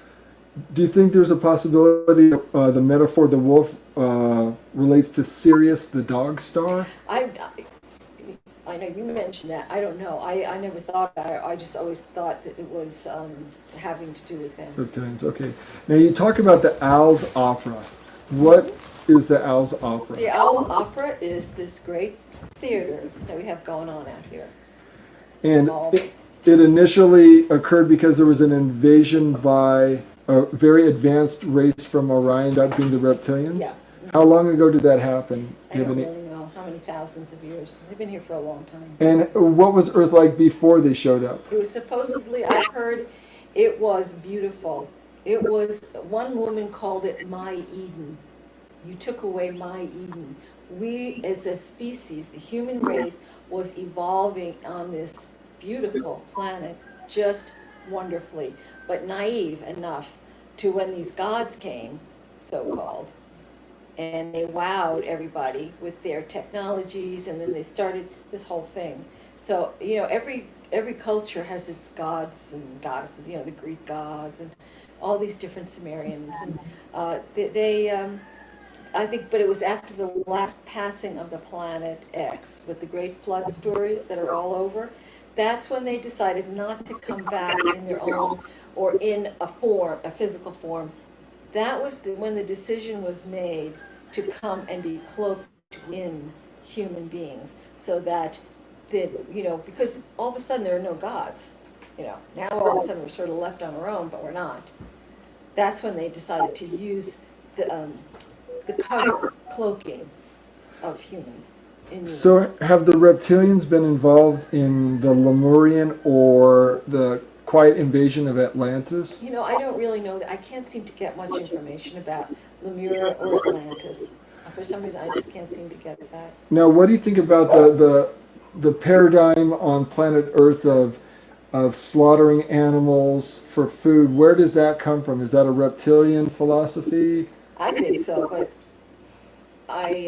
it just doesn't seem right, because too, they have consciousness, and I eat a little bit of meat, but I don't feel good about it. But the one thing I will say, that for the most part, humans don't torture the animals before, at least I hope not. They're not raping the animals while they're sending them to torture.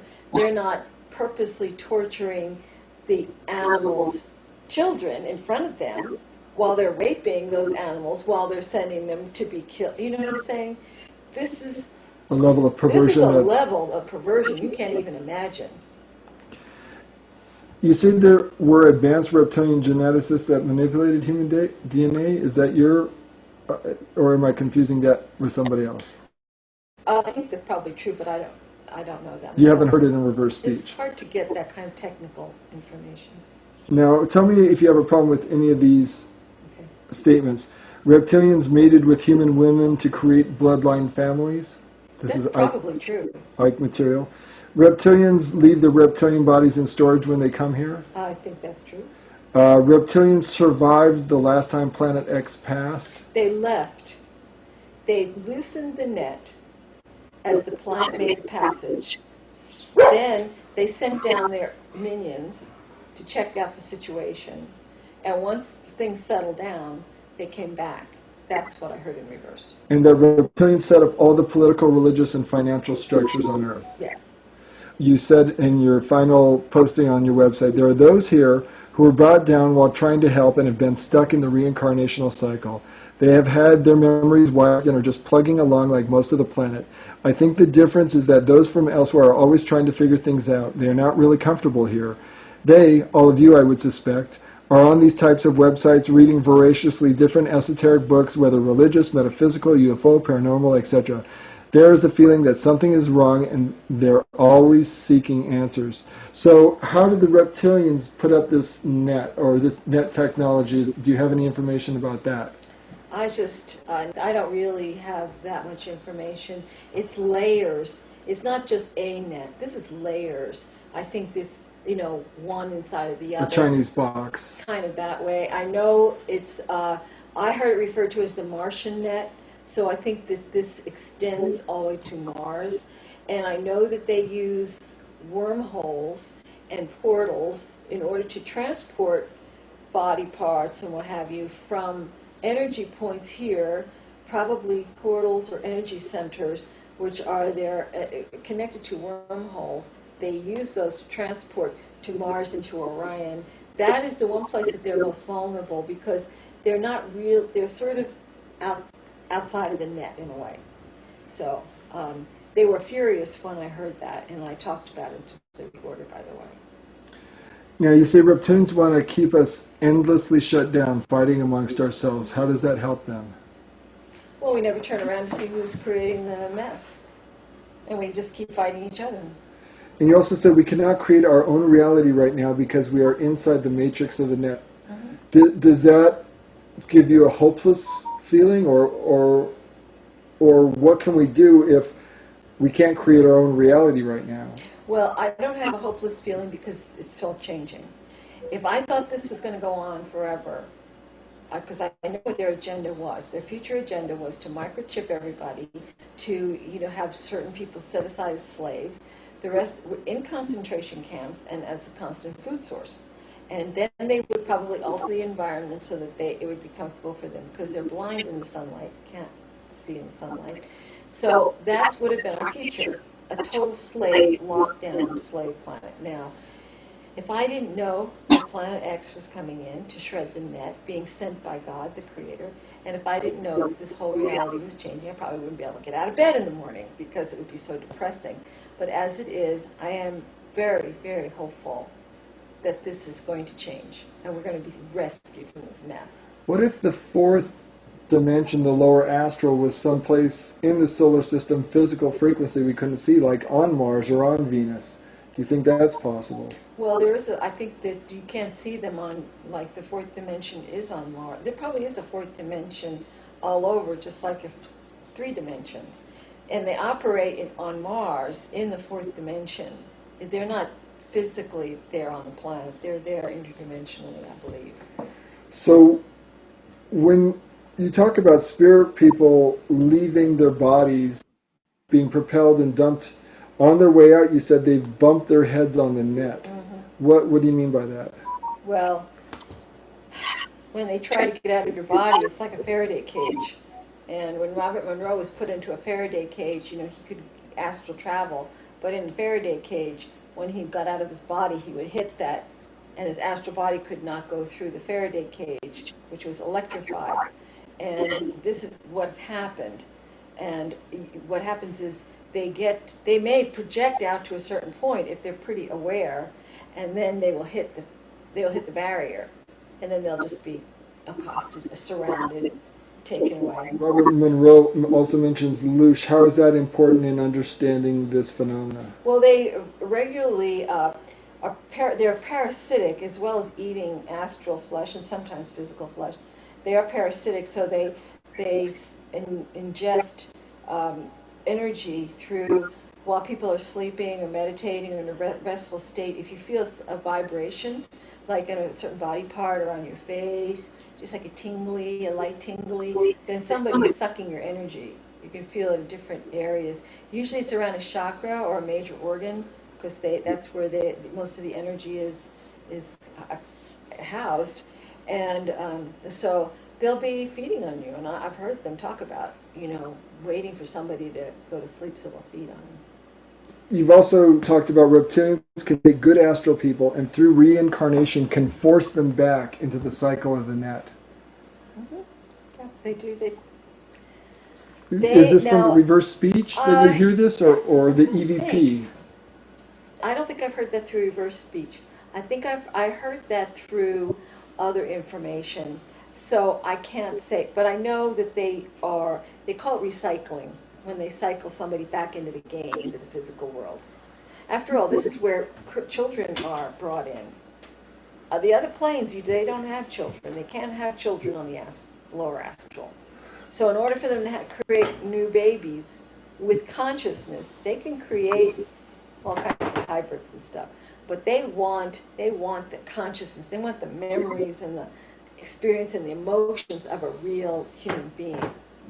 So what is the nature of the net in detail? Is it a charged electronic field, or what is it? Well, I think that's what it is. I don't know for sure. It's a force field of some type. I know they're ionizing it with chemtrails, so it will be more volatile. You say that the chemtrails use ionized metallic salts, and that there's also strange biological material like blood cells. Well, there's different. The chemtrails do different things. They create viruses and illness. They are dropping these biological things that are seeding.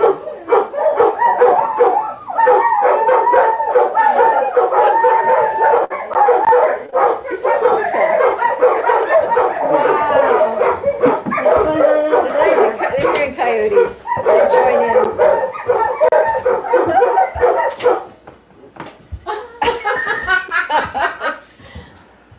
Apparently they're a little adverse to cameras. They get self-conscious when you look at them. They heard the owl. So let's talk about chemtrails again.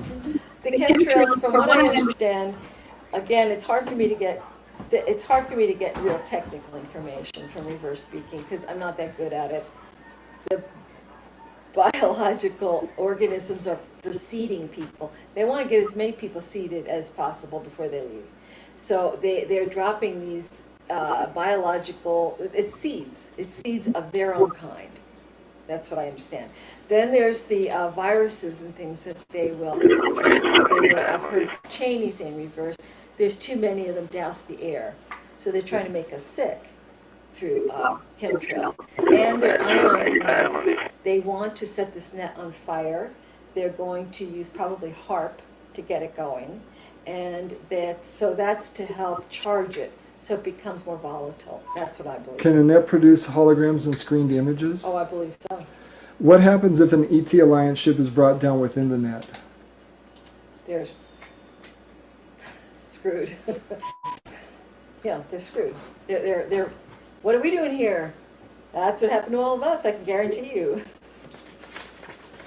So, as far as Mars and the reptilians, you said the net emanates from Mars? It's part Mars is involved. I don't know if major, they own Mars. They own that planet. And it could be that it emanates from there, but I'm not sure if it, but it's, the net is part of Mars. I don't know if it surrounds Mars or not. Is it possible that reptilians exist on the surface of Mars but in another frequency? Yes.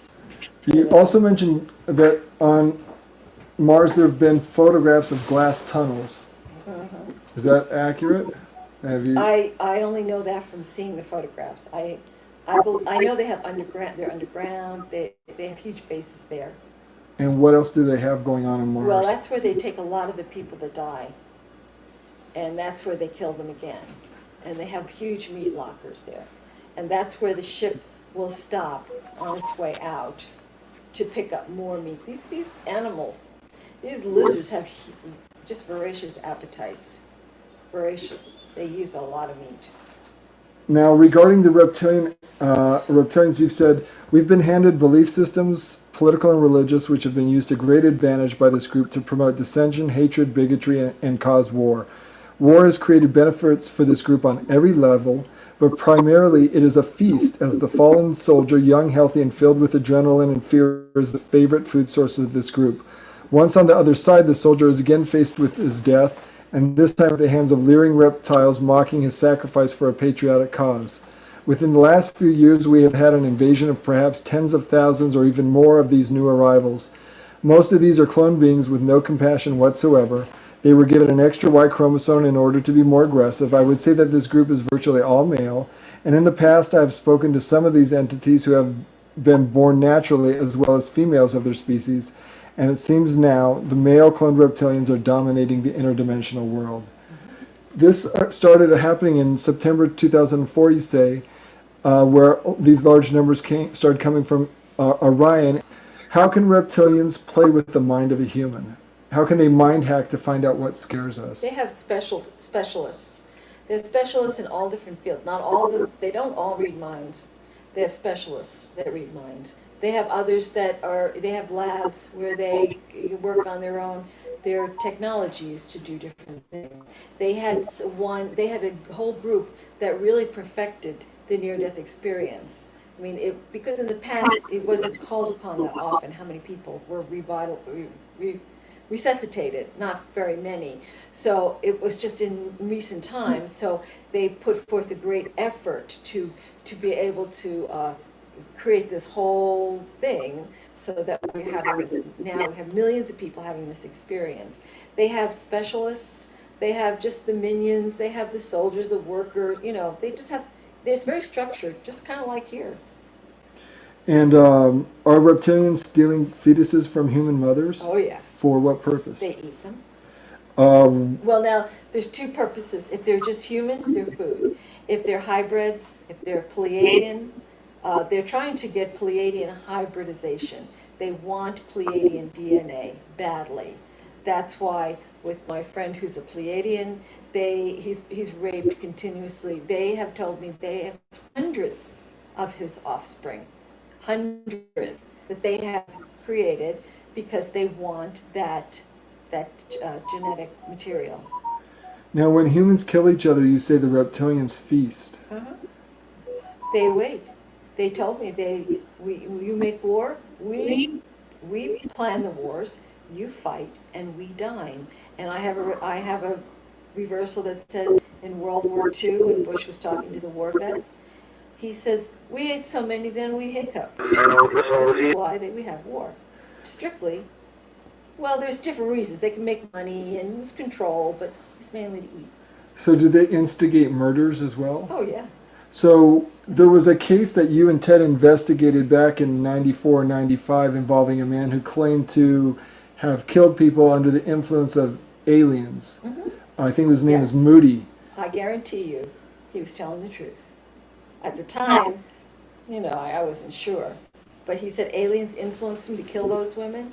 No doubt about it. I believe him now 100%. Of course, he did it you know. Now, whether he was insane, you know, they can try to influence you, but there still has to be a certain amount of participation. But on the other hand, you have mothers drowning their children in bathtubs, or throwing them from bridges, or sawing their arms off. This is somebody whose mind has been completely taken over. So you say reptilians love making the victims terrified. Why? Because they ingest that energy. It's loosh. They absorb the fear, energy of fear. Yes. And reptilians are very aggressive and threatening, and they use rape, and they're geneticists and mind manipulators. How is it they've been able to become so adept at so many different things to be so effectual over human beings? We're their life. They have no life without us. We're everything to them. They consider it's their survival. It's for their survival. We are it for them. They have no life without us. That's why they're so terrified of what's coming. Because everything that they gain and everything that they do, we're their drug, their food, their pleasure, their energy. They have nothing without the humans. So this is we're screwing around with us is their life. Are reptilians telepathic? Some of them are, but not all of them. Are they interdimensional? I mean, Yes. would you call them They interdimensional? are interdimensional. You also mentioned at one point that it appears to you that it might be possible that they can revivify dead, deceased human I know bodies. they can. Why? They do How? that. Because they, How do you know that? well, because I've heard them talk about it in reverse. They talk about, you'll never know the body counts. Like, that's why they sealed body bags of some of the soldiers. And I know from a woman who I was friends with for a while who was having all these problems, and it turns out that her father died. And and she told me in reverse that they shocked him back and heated him back up. And by this time they had inserted an alien in him. And she was always afraid of her father.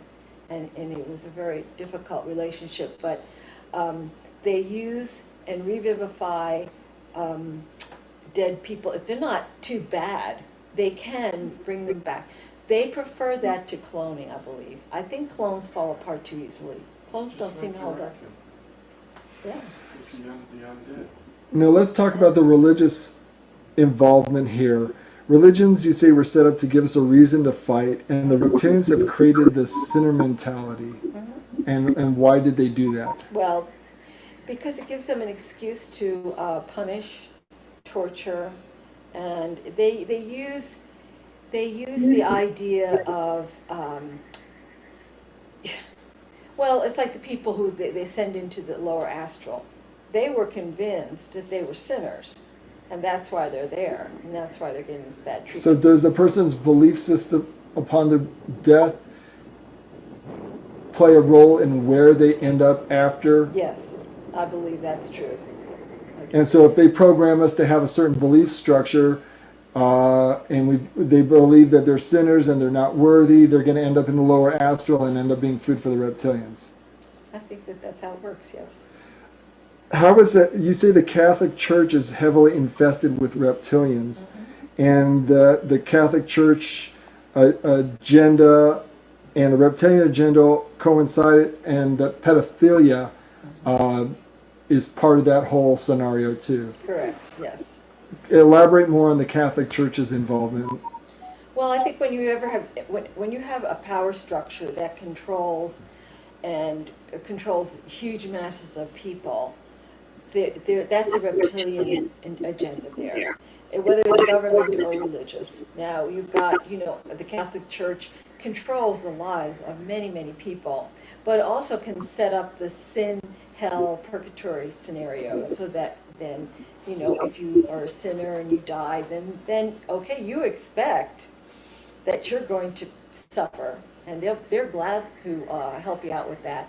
They also, again, I think with the priests and all, they are, a lot of them are seated, and then that's where pedophilia and child abuse and all those things come into play. Are you familiar with Salvador Fresedo, the Jesuit priest who showed up at the first UFO Congress that Wendell held here in Tucson? Well, Salvador Fresedo spoke at the Congress, and he said that there was a race of beings that a race of ETs that lived off of our blood, and that used Colosseum events to suck out energy out of people, that they were involved with the Aztecs and the Mayas, and that the sacrifices that were made there were also to feed these ET beings. Absolutely. Does that sound It's all like part of the same thing. Now this is the wave pattern, and I'm speaking in forward here. I don't even remember, to tell you the truth, what I'm saying. But when you get to this area right here, you'll hear EVP, which is somebody saying God is Hitler. So here we go. With good news, and I have all with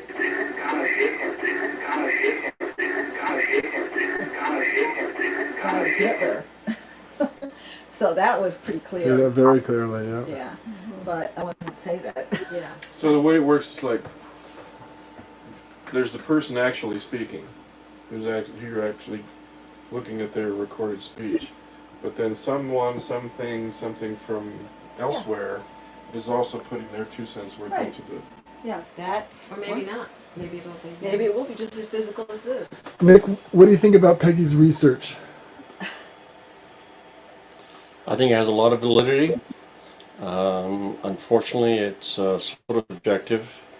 Peggy spent thousands of hours listening, so you have to give her credit for what she's done. Yeah, no, it's there. There's too many people in reverse speech saying the similar things. As far as the exact details, I think that's open. But I think it's a potential science that by the time people figure it out, it's probably going to be too late. Right. Well, other people. So it's a science of the last days. Yeah, Yeah, I guess you could say that. Or the science preceding the new days. The humans, most of the humans are of no threat to them. The humans, for the most part, they see as retarded, and they just see them as food. They're just like hamburger. That's what they They're call them. just cattle on the hook. Cattle, sheep, cattle.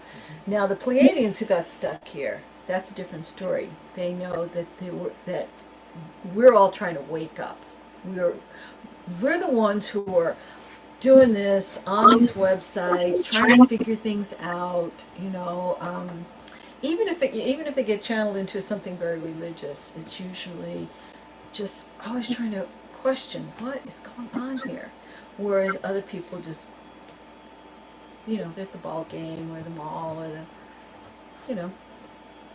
whatever. It's just like in the Matrix. It's just like Yes. Morpheus trying to explain Yes. the Matrix to Neo, right? It's like most people. This is a prison, and most people don't realize it, right? Yeah. But it's like there's some of us that it's like a splinter in the mind. That something's wrong with it. Something doesn't work about this place. Yeah. That's And so it. we're always trying to figure out what is it, and that leads us into It's very much like the Matrix. research. And, It is the Matrix. Wolfie, Surfsy, doing that night. I was in the morning, I will go eat everything. I know this all is it. Hey, hello. I know I can eat bullshit out fish.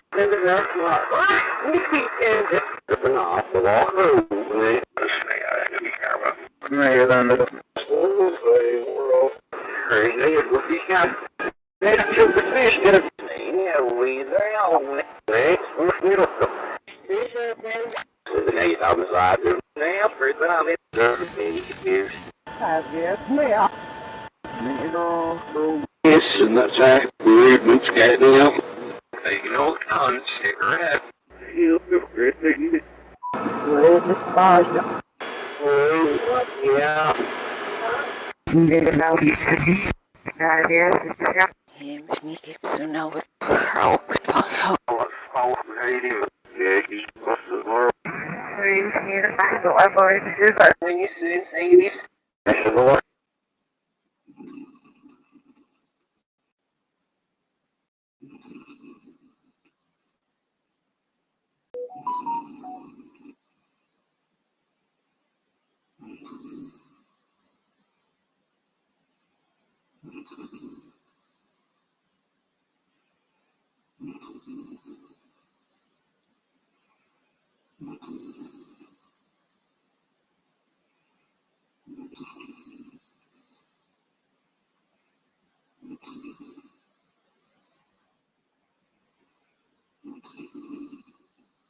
Oh.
There.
Drugs.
like a place called Games Genesis.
Let's you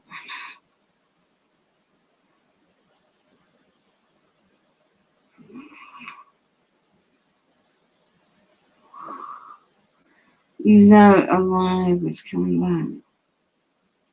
This opposition.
Well, it's interesting that you get your repairs done, isn't it, Jennifer? This is what you feel I don't get mine done. Mm-hmm.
What do you think I was going to do?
For God's sake, can I calculate?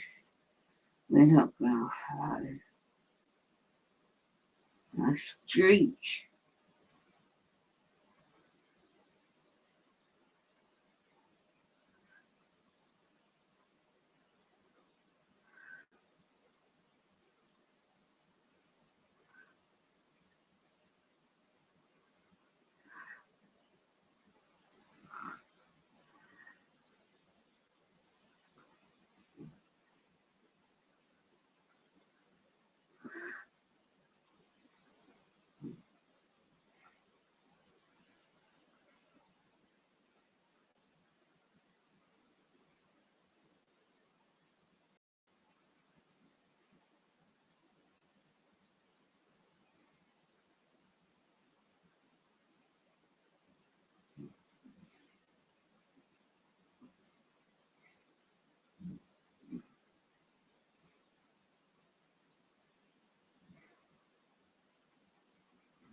No, I should not start small.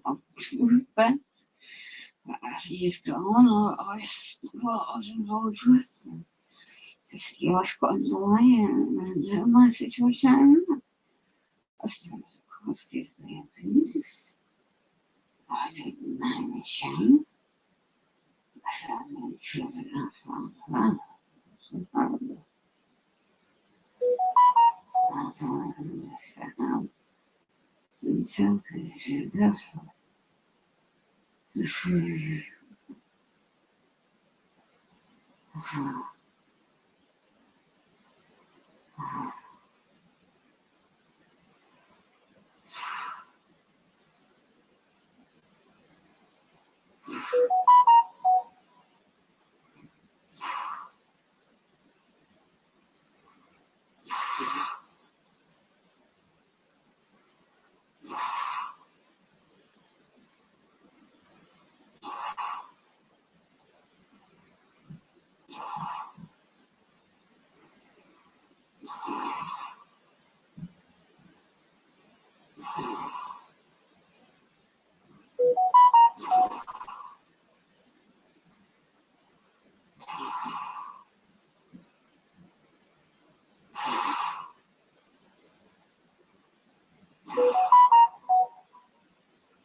No, she's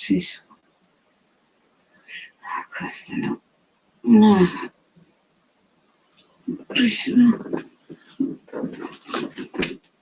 Sure, rocking.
Move your trolley, please.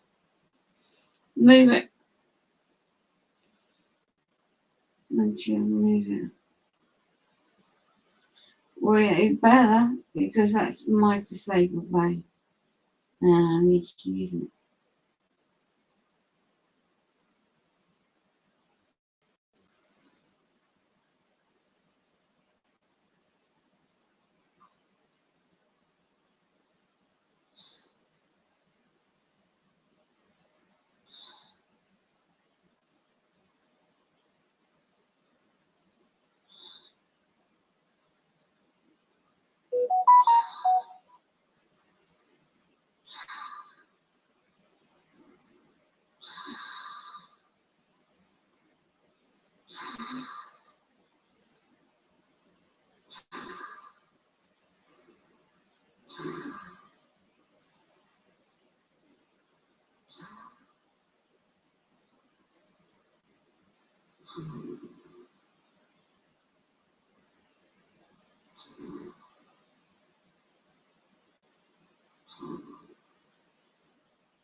It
would be pretty easy. I just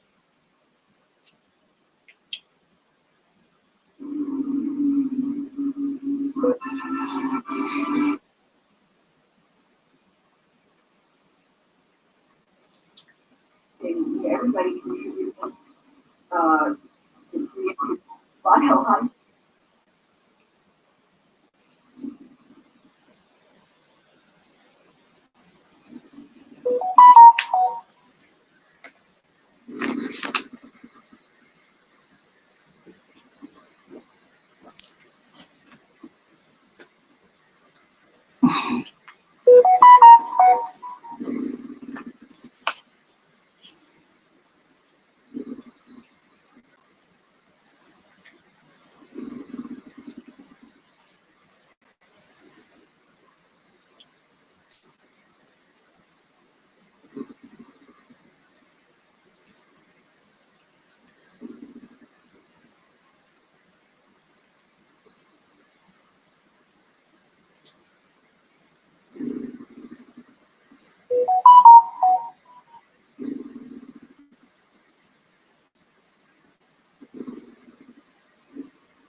Moveset products. The demon attacks.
do I do? Shit.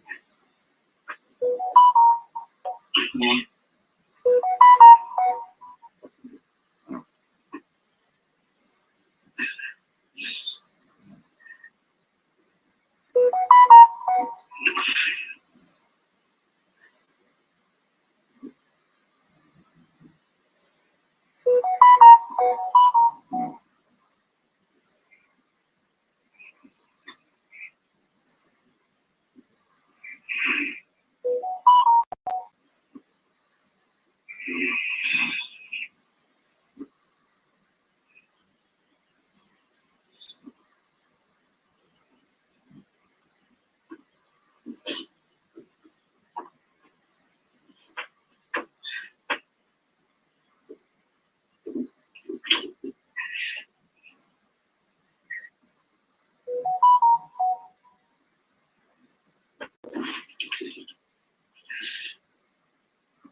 Michael Fishgold.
Oh.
Oh.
Well, it's interesting that you get your repairs done, isn't it? Get, this is really cute. I like to get mine done. Mm.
What the fuck does it say?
For God's sake.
开始有点色了，出门，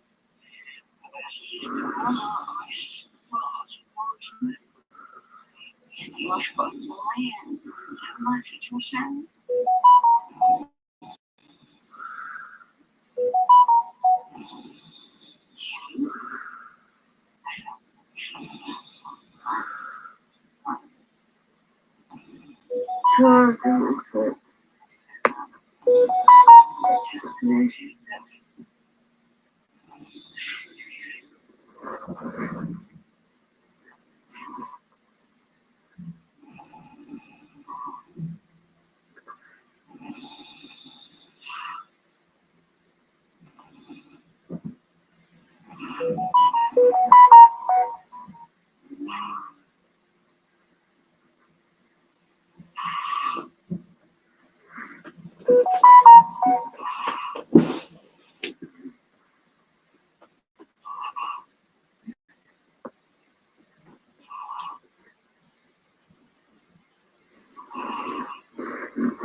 Me piacciono questo.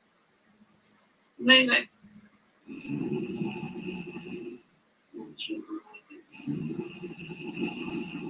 Way better because that's my thing.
What is interesting that you get your repairs done, isn't it? Get, if you like to, I got get mine done. Yeah.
What does that going to say?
What kind of fun?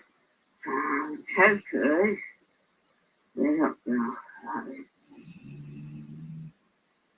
street.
Yeah, I should have that. But you don't want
Move the trolley, please. Move it. Move it. Well, you better, because that's my disabled bag. And I need to use it.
It's a procedure for it's too much of a thing.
Well, I don't want people to go home, but you would have thought it more sense just to go over it.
was